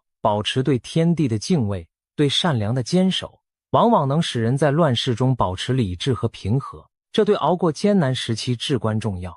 一些宗教团体则指出，当前世界的乱象与经典中的末世预兆高度吻合。无论是圣经启示录里战争、瘟疫、饥荒四骑士的降临，还是佛教所说末法时代众生共业的爆发，人类似乎正处在一个道德失衡、天灾人祸频繁的关口。如果相信这种说法，那就更需要我们每个人在精神上反省自身，重建信仰与良知，以期改变整体命运的走向。值得欣慰的是，预言毕竟不是注定的命运，而是对未来走向的推测和警示。人类历史上多次面临看似无解的危局，最终都凭借智慧和勇气闯了过来。黑死病横行之后，人类迎来医学革命；2次世界大战后，建立了国际新秩序。每一次大灾难之后，我们都在废墟上重建家园，并汲取教训。或许这也是烈马浴火重生寓意的体现。在经历苦难淬炼后，社会会产生反思和变革，从而获得新生。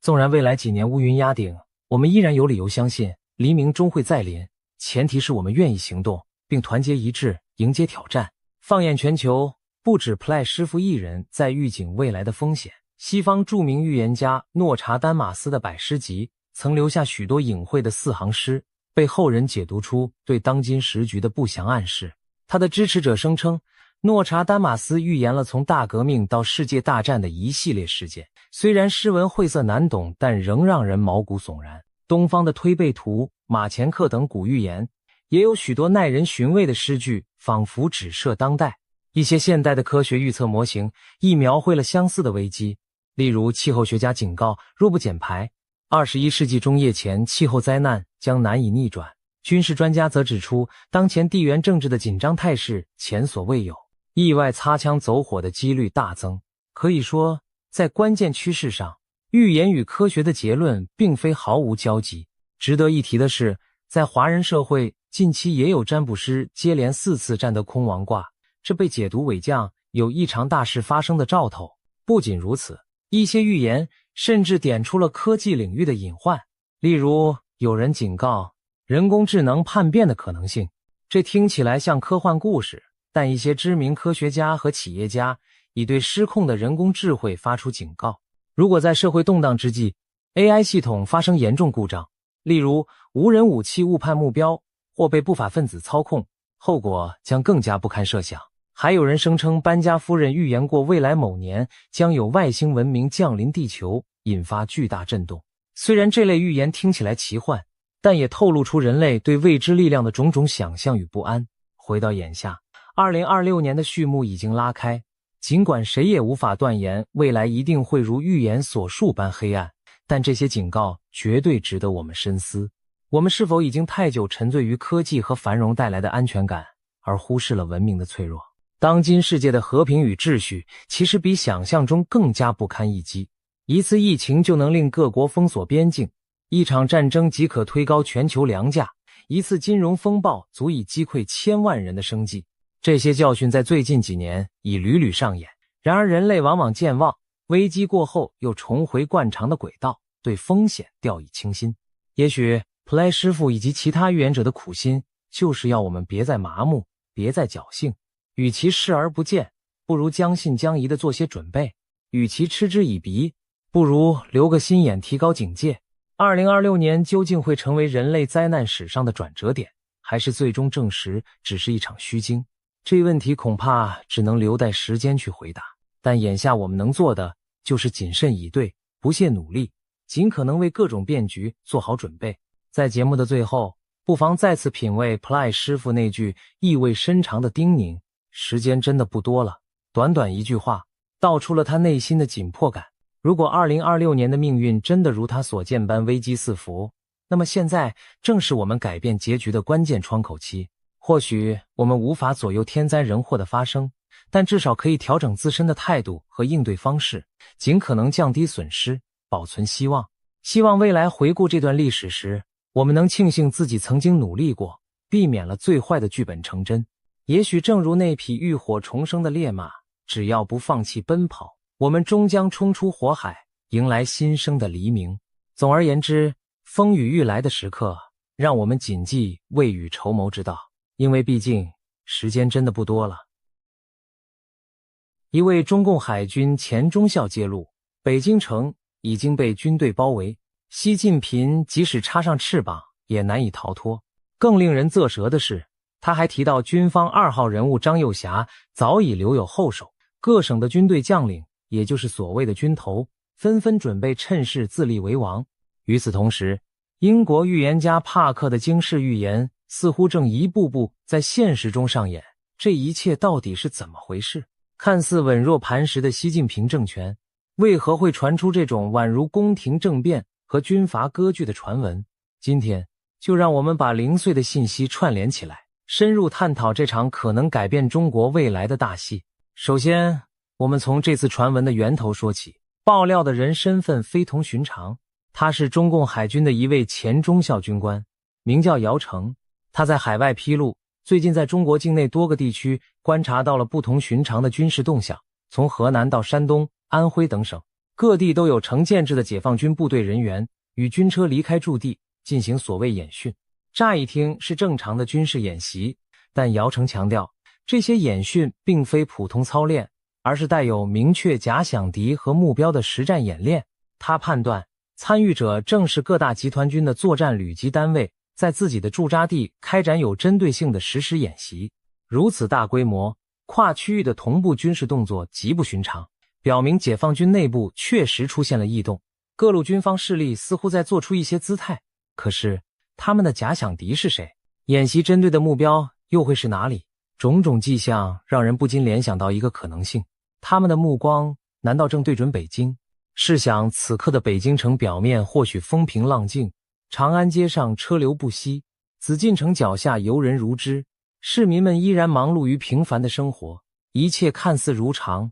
没有人察觉异样。但在北京近郊的一些军营里，却弥漫着紧张的空气。夜色中，坦克的引擎在低沉轰鸣，迷彩装甲车停满了隐蔽的林间空地，士兵们荷枪实弹，枕戈待旦，只等那决定命运的一声号令。京畿大地表面的平静与暗中涌动的杀机形成了强烈对比，这正是暴风雨前的宁静吗？如果真是如此，那风暴一旦降临，将惊醒整个中国。事实上，自2026年1月下旬开始，北京的政治空气就变得格外紧张。导火索是一件震动朝野的大事，中共中央军委副主席被视为军中举足轻重的实权派将领张又侠，据传在一次突袭行动中被习近平下令拘押调查。紧随其后，与张又侠关系密切的中央军委联合作战指挥中心主任刘振立上将也遭到抓捕调查。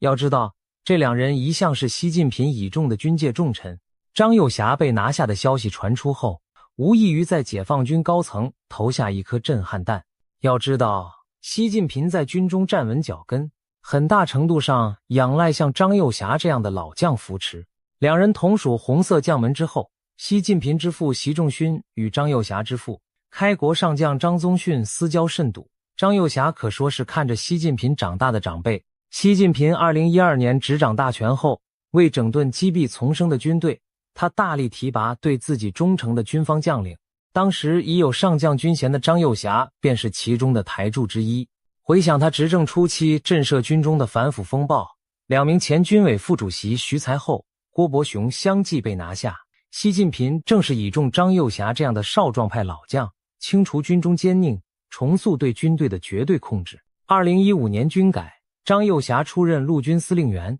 2017年，他更进一步被任命为军委副主席，成为习近平麾下的头号军中重臣。然而，这对看似牢不可破的君臣搭档，最终还是暗生嫌隙。随着习近平将个人权力推向极致，他与张又侠的政治理念和利益平衡开始出现分歧。尤其是2018年，习近平修改宪法，取消国家主席任期限制，张又侠等不少党政军元老据传心生忧虑，但迫于习的强势，未敢公然异议。尽管张又侠表面上对习唯命是从，内心却对习一些激进的政策路线存有保留。终于在近年，习张之间发生了正面冲突。有消息称，在张又侠被捕前，习近平和他至少2次当面翻脸。第一次是在某次中央军委高层会议上，习近平大动肝火，暗示军中有人泄露核机密给美国，矛头直指张又侠派系。张又侠拍案抗议，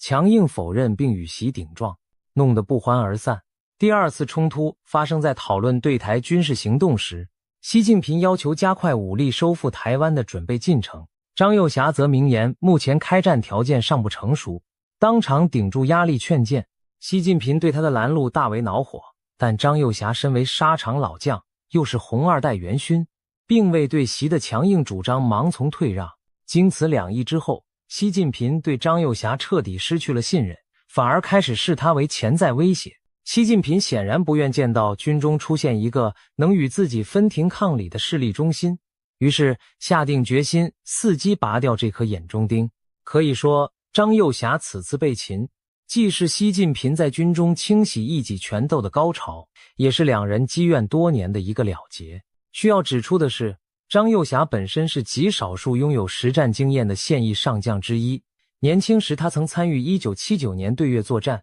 在真枪真炮中历练过胆识，而习近平从未有军旅经历，更无战场洗礼。在军队中，不少老兵对张又侠这样的战功将领心存敬服，同时对书生统帅出身的习近平未免有所轻视。这层军中文化的差异也可能是习张嫌隙的一个深层因素。按照以往经验，当这种级别的将领出事，官方媒体会迅速跟进表态，高调宣传习近平整肃军队的英明正义，军队内部也会齐声效忠。然而这次情况却有些蹊跷，在张幼霞被拿下的消息传开后的黄金72小时内，整个军方高层出奇的沉默，没有看到将军们痛批张幼霞的公开声明，也没有听到解放军上下表态坚决拥护习主席决策的声音，仿佛一切都静止了一般。这种静默很可能不是无话可说，而是一种无声的抗议与对峙。军中传统有句话，沉默是金，沉默是态度。此刻的沉默，难道正代表许多将领对习近平处置张幼霞心存不满，甚至选择消极抵抗？试想，如果连军队都对最高领袖的决定保持沉默，那习近平和他新提拔的亲信中办主任蔡奇夜晚枕头会安稳吗？或许此时的习近平正经历着他掌权以来最难熬的几个长夜。他往常习惯了稳坐钓鱼台，等待部下山呼万岁般的效忠报告，然而现在手机在枕边静默无声，每一通打出的电话那头也只是模棱两可的应答，甚至忙音。据传，张幼霞被抓后的头3天，习近平焦躁地询问各大军区情况，却得不到预期的响亮表态。一种前所未有的孤立感或许正包围着这位曾经意气风发的最高领袖。中南海的深夜里，红墙之内的灯光可能彻夜未熄，那是习近平夙夜难寐、苦思对策的写照。而红墙之外，北京城的街道一片寂静，只有冷风穿过空荡的天安门广场。这一刻，习近平会不会感到一丝不祥的预感？仿佛从历史的缝隙中传来帝王末路的回声。更值得玩味的是，中共喉舌媒体对张幼霞事件的反应也透出异样信号。事发不久，解放军报连续发表了几篇措辞激烈的评论文章，表面上是要持续深化政治整训，纵深推进正风反腐，其中提到了清除张幼霞、刘振立等军中腐败分子的必要。然而细读之下会发现，文章虽有批章字句，但措辞火药味一篇比一篇减弱，不仅没有对张幼霞口诛笔伐、痛打落水狗，甚至对习近平本人的颂扬也明显降调。例如文中仅零星提及一次习主席的名字，再没有常见的那些谄媚标语，如坚决听习主席指挥、对习主席负责、让习主席放心等。更令人惊讶的是，其中一篇文章居然引述了前国家主席胡锦涛10年前提出的4大考验、4种危险等政治语录。胡锦涛这套说辞原本是在2011年党庆90周年讲话中提醒全党的，强调的正是执政考验、外部环境考验，以及精神懈怠、脱离群众、消极腐败的危险等等。如今军报不提习近平的强军思想，反而旧调重弹胡锦涛当年的话，这是在批判张幼霞，还是在借古讽今、拐弯抹角地影射习近平的倒行逆施呢？毕竟胡锦涛当年强调防范的种种危机，如今在习近平治下几乎一一变成现实。他非法谋求终身制，党内大搞清洗整肃，经济上打压民企，导致40年改革成果耗尽，外资逃离，国际上奉行战狼外交，核武威胁导致四面树敌，搞得民不聊生、官不聊生，军心涣散。军报这番引经据典，明着批张幼霞，暗地里何尝不是在敲打习近平？堂堂解放军报都如此，话中有话。可见围绕张幼霞事件，中共高层内部的震荡与权力博弈已经到了白热化程度。军报话音刚落，各种传闻已在民间四起。从1月下旬开始，中国互联网上时不时冒出一些短暂流传的视频和帖子，说是全国多地出现大批军车上路、坦克、装甲车调动的画面。一些敏锐网友指出，这些车辆出没的位置和方向很耐人寻味。有人称在通往北京的高速路上看到军用车队连夜行进，还有传言指临近北京的河北张家口一带有部队加强戒备等等。虽然这些帖文视频很快就被网管删除封锁，但欲盖弥彰之下，北京出大事了的疑问更加挥之不去。其实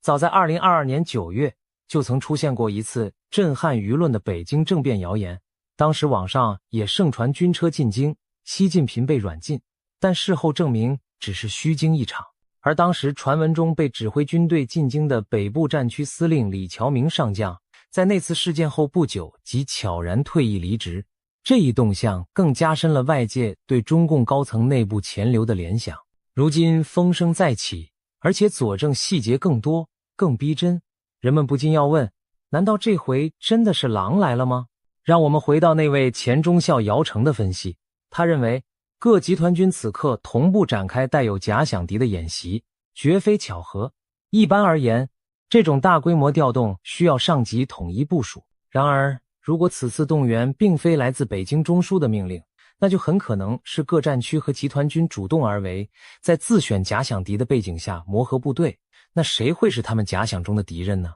由于北京当局正在清洗张幼霞派系，那么这些长期受张幼霞节制的部队会否已将北京当局视为对手？姚成直言，解放军内确实可能存在一种兵变的酝酿，各地部队暂时按兵不动，但已经以演习为名摆出姿态，要让习近平感受到压力，表明军队不是任人宰割的棋子。这种情况下，北京城陷入某种程度的军事包围也就不奇怪了。试想，如果中央军委一时间无法调动外围部队进京增援，而京畿附近的精锐野战军又对首都形成合围之势，习近平即便身处中南海最高指挥中心，恐怕也会有四面楚歌之感吧。更何况，有消息指，作为中央战区主力的第82集团军3个旅已经在北京周边重要位置部署完毕，这不正是对北京实行军事包围的具体体现吗？谈到第82集团军，就不得不提一个名字，刘源。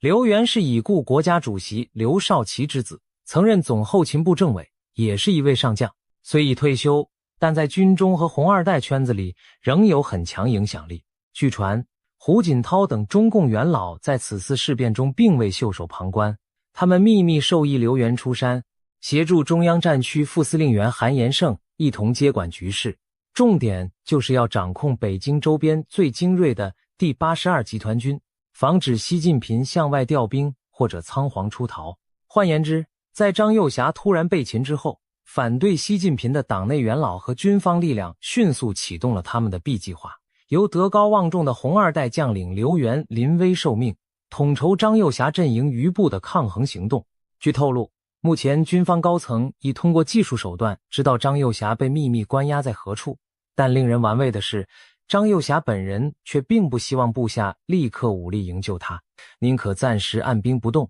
以保全实力。这又是为什么呢？难道张幼霞早已料到自己会有此一劫，提前部署好了后手，打算将计就计，以退为进？这背后隐藏的计谋令人不寒而栗。让我们试着解析张幼霞可能的心思。作为沙场老将，张幼霞深谙兵法，他或许明白，当前局势下如果贸然起事，未必胜算在握。习近平虽然失道寡助，但手中仍握有中央警卫和战略导弹等王牌力量。不过，中央警卫局特勤毕竟人数有限，真要面对各路野战军，也难以独撑大局。至于战略导弹等大杀器，更是对外用于核威慑的武器。难道习近平会疯狂到对国内部队下令发射导弹吗？那将是玉石俱焚的末日选择。如果军中反习派此时与西晋平锄奸派短兵相接，极可能陷入两败俱伤的内战，那对谁都没有好处。所以张幼霞选择忍辱负重，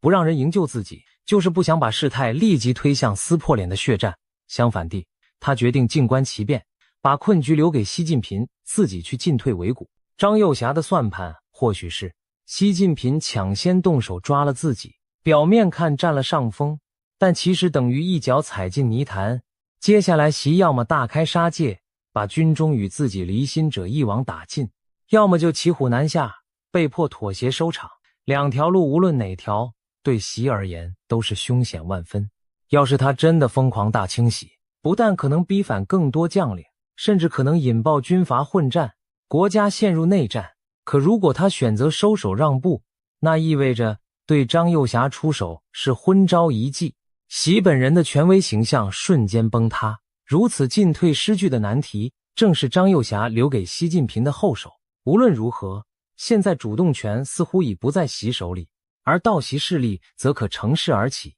后发制人。难怪有人形容习近平现在恐怕肠子都悔青了。他大概没料到，自己以为稳操胜券的一招先发制人，竟让自己陷入这般进退两难的陷阱。随着局势发展，各省军头准备自立为王，这句话也就不难理解了。如果习近平对军队的控制继续削弱，中央权威土崩瓦解，那中国很可能重演历史上军阀割据的戏码。要知道，解放军原本就是各大军区、各集团军坐镇一方的架构，只因党中心的绝对领导才保持统一。一旦党中心权威动摇，手握重兵的将领们未必愿意再把自己的命运交给一个岌岌可危的最高领导。试想，在华北掌控精兵的中央战区若不再听命北京，完全可以自行其事；在南方，实力强大的南部战区坐拥海陆空火箭军，也能固守一方。西部边疆的将军们可能打着维稳旗号拒绝中央调遣，形成实质上的独立王国。届时，各省各战区军头拥兵自重，各霸一方的局面将出现上世纪北洋军阀混战的旧景。会否在21世纪的中国重演？这并非危言耸听。其实连中共党内都有人忧心，经过习近平这几年对军队高层的大清洗，解放军已陷入领导层真空。自20大以来，不到1年多就有18名现役上将被查处，还有20多名军方高官神秘失踪或离奇死亡。再往前算，近3年内落马或失联的将军多达38人，军中人人自危，组织混乱。在没有张又侠这样的元老坐镇后，军心更是涣散。这种情况下，地方部队只会更加各自为政，自保为上。毕竟当政权中枢自身难保时，天下有变，各自为王，乃是历史反复上演的戏码。从晚清袁世凯之后的军阀割据，到苏联解体前各加盟共和国各立山头，无不如此。如今的中共若走到这一步，也绝非什么奇迹之外。有人形容中共统治的崩溃将会呈现冰川式瓦解，就像一座巨大的冰川出现裂缝后，不会瞬间整体坍塌，而是逐步崩解成一块块浮冰，各自漂流。中国大陆广袤的土地上，或许将浮现出数个彼此割裂又各自为政的权力板块，那会是一幅怎样的画面呢？也许南方沿海地区的省份会首先宣布自主驻守那里的部队，公开表示只听命于地方临时政权，不再服从北京指令。西南和西北的边疆地区，军区司令们可能高举维稳旗帜，各自为政，与中央断绝联系。东北的将领也许会暗中寻求与邻国的默契，以换取边境安宁。至于华中、华东的附属省份，或许会由当地高官和军头共同组成新的权力委员会，架空原有的中央政府。北京则可能沦为孤悬北方的一个政权，虽然仍打着中华人民共和国的招牌，却失去了对全国大部分地区的有效控制。这样的情景听起来令人不寒而栗，但对中国百姓而言，也未尝不是新生的契机。历史经验表明，统一的集权崩溃后，各地反而可能迎来相对宽松和多元的治理。100年前的北洋军阀割据时代，虽然战乱频仍，但一些地区在军阀统治下反而出现了经济与文化的繁荣，如山西阎锡山治下的模范省，云南在蔡锷之后的济年等。因此，中共垮台，天下分治的局面未必意味着纯粹的黑暗动荡，它或许是中国社会探寻新秩序的必经阶段。当然，事态也可能出现另一种走向。如果党内反对派和军中主流将领在洗倒台后能够及时形成统一战线，推举出新的权威领导集体，比如让一位资深且相对温和的政治人物出面担任过渡领袖，那么中国或许能避免陷入全面的四分五裂和军阀混战。在这种剧本下，军队有望在新领导下维持基本的统一指挥，各地政府也可在中央新政权号召下维持秩序，进行必要的政治改革和社会稳定工作。据传，中共党内已有一股后习时代的温和势力在暗中酝酿，他们计划一旦习出局，立即着手成立临时执政委员会，对内停止极左路线并推出经济救局措施，对外则放缓战狼姿态，以换取国际社会的喘息机会，从而实现一种平稳转型。这样的发展，无论对中国还是对世界，都要比突然爆发内战或国家解体更加可控。但这股力量能否如愿掌控局面，亦或会被更复杂的乱局所吞没，一切仍有待时间的检验。中国未来将走向团结转型，还是破碎动乱，很快就会见分晓。说到这里，不妨再将视野放宽一些，我们会发现中共政权正处于内外交困、危机四伏的节点。经济上，增长动能衰竭，金融风险累积，房地产和地方债务泡沫岌岌可危。社会上，青年大规模失业，人口老龄化和少子化加剧，社会保障压力沉重，民众对未来的信心大幅流失。政治上，习近平个人独裁引发党内普遍不满，官僚体系阳奉阴违，离心离德，权力内斗日趋公开化。外交上，中共与西方民主国家的关系跌至谷底，美国联合盟友对中共的高科技和军事扩张进行全面围堵。中国周边的地缘紧张局势，包括台海与南海问题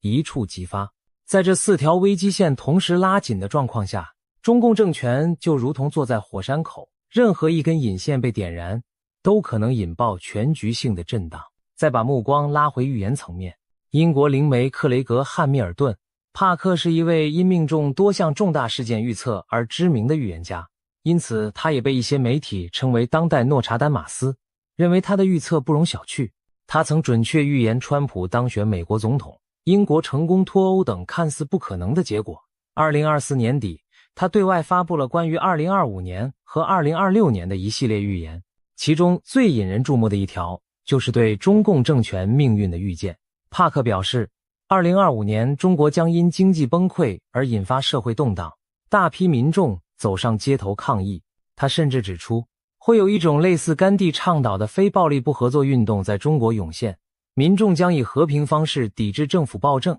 不再配合中共的统治。更惊人的是，帕克预言中共最高领导人习近平将在这场动荡中下台，而中国随后将分裂成几个更小、更民主的地区。当时很多人听到这个预言都难以置信，习近平看起来牢牢掌权，怎么可能突然下台？中国幅员辽阔，中央集权数十年，怎会说分裂就分裂？然而，帕克强调，2025年只是一个开始，一切变化会渐进发生，不会一蹴而就。换言之，中共的解体很可能是渐进的冰川式崩溃，而非苏联那样一夜瓦解。帕克还透露过一个耐人寻味的临视片段，他仿佛看见未来的某个时刻，一群中国人围成圆圈，手挽手欢快地跳舞，他们身后是一面巨大的红旗在慢慢倒下。帕克将此解读为中国人民终将庆祝中共政权的垮台，迎来自由的新生。这段超现实的预示画面给他的预言增添了几分戏剧性的色彩。现在回头审视帕克的预言，再对比眼下中国发生的事，不得不让人背脊发凉。帕克提到的经济危机和社会动荡正在现实中逐步应验。例如，川普政府对中国商品寄出了高达 145% 的惩罚性关税，美中经济正在快速脱钩，中国的出口产业受到巨大打击，沿海港口一度几乎见不到开往美国的货船。这与帕克的预言如出一辙。2022年底的白纸运动抗议浪潮已经显露出中国民众对集权管控的强烈不满。事实上，这场遍及全国的和平抗议最终迫使当局在短短几日内宣布解除执行了3年的严苛清零风控政策，印证了非暴力抵抗亦能撼动强权。之后经济每况愈下，青年失业率飙升，地方债务频频暴雷，房地产市场崩盘等一连串问题都在动摇着中共政权的稳定基石。帕克所说的强烈的抵抗力量正在形成，其实已经出现端倪。许多中国老百姓在经历过疫情和经济困难后，心中对当局的怨气与日俱增。随着高压统治略有松动，这股蓄积的民间能量未来可能会瞬间喷发。更绝妙的是，帕克预言习近平会下台，中国将出现多个区域分治的新局面，这恰与我们前面分析的各省军头自立为王、冰川式瓦解不谋而合。尽管帕克或许无从知晓中南海和解放军内部秘辛，但他描绘的图景竟与当下的传闻高度契合。北京政权内外交困，习近平很可能被逼下台，随后中国权力版图裂解，分成几块各自探索更民主的道路。当然，所谓更民主未必一蹴而就，但至少中央高压统治一旦松懈，各地人民争取自治与自由的空间将大大增加。帕克似乎在暗示，中国的转机将从乱局中诞生，就像凤凰涅槃须经过烈火考验一样，巨变之后或许孕育着新生。然而，预言终究只是预言，现实的发展仍充满变数。习近平会束手就范，自愿退出历史舞台吗？还是会负隅顽抗，做困兽之斗，试图翻盘？我们不能低估他的反扑能力。就在传出张又侠被抓的同时，也有消息称，另一名军委副主席何卫东突然病逝。究竟真是正常病亡，还是卷入了这场权斗清洗？外界众说纷纭。如果习近平选择杀鸡儆猴，以雷霆手段清除异己，那军方反西势力是否还能按兵不动？尤其如果他狗急跳墙，动用火箭军等重器对内高压，事情就可能急转直下，演变为对内流血、镇压与军队内战双重灾难。所幸目前看来，各方都还在克制，尚未撕破最后底线。多数分析认为，习近平此刻虽然强作镇定，但也不敢轻易对那些拥兵自重的将领痛下杀手，因为一旦引爆内战，他苦心经营的红色帝国就真有可能瞬间灰飞烟灭。而对反西阵营来说，如果能不战而屈人之兵，迫使习近平自行下台，当然是最理想选择。毕竟没有人愿意国家陷入长期内乱，所以当前军中传出的情报多半显示出一种静默对峙，外围兵力集结施压，北京城风声鹤唳，但双方都暂时保持克制，仿佛在等待对方露出破绽。这场博弈更像是一盘斗智斗力的棋局，而非你死我活的拳击赛。历史的车轮往往在瞬间转折。20大之前，习近平可能做梦也没想到自己会有如此一天。彼时他意气风发，大权独揽，将前任胡锦涛当众架离主席台，宣告新时代的来临。然而短短几年不到，西时代却仿佛走到了强弩之末。当前国际上对中共的围堵逐渐紧缩，国内经济民生更是一团乱麻，党内忠臣良将凋零离散，取而代之的是一批靠吹拍上位的庸碌之辈。张又侠事件不过揭开了高层裂痕的冰山一角。如果说帕克的预言为我们描绘了中共末路的蓝图，那么眼下的巨变迹象正是这幅蓝图开始成真的写照。我们或许正在见证中共红色帝国走向终局的开端。从宏观角度看，当前的中共政权正处于内外交困、危机四伏的节点。经济上，增长动能衰竭，金融风险累积，房地产和地方债务泡沫岌岌可危；社会上，青年大规模失业，人口老龄化与少子化加剧，社会保障压力沉重，民众对未来信心流失。政治上，习近平的个人独裁引发党内普遍不满，官僚体系阳奉阴违，离心离德，权力内斗显化。外交上，中共与西方民主国家的关系跌至谷底，美国联合盟友对中共高科技与军事扩张进行全面围堵，中国周边地缘紧张，包括台海、南海局势一触即发。在这4条危机线同时拉紧的状况下，中共政权就像坐在火山口，任何一个引线被点燃，都可能引爆全局性的震荡。回想1989年的罗马尼亚，独裁者齐奥塞斯库在民众抗议和军队倒戈下迅速垮台。1991年末，曾不可一世的苏联在内部分崩离析中解体为15个共和国。可见，再强大的集权也有轰然倒下的一天。如果这真是中共走向终局的开端，那就意味着自1949年建政以来70余年的集权统治行将落幕。对中国而言，这将是100年未有之大变局。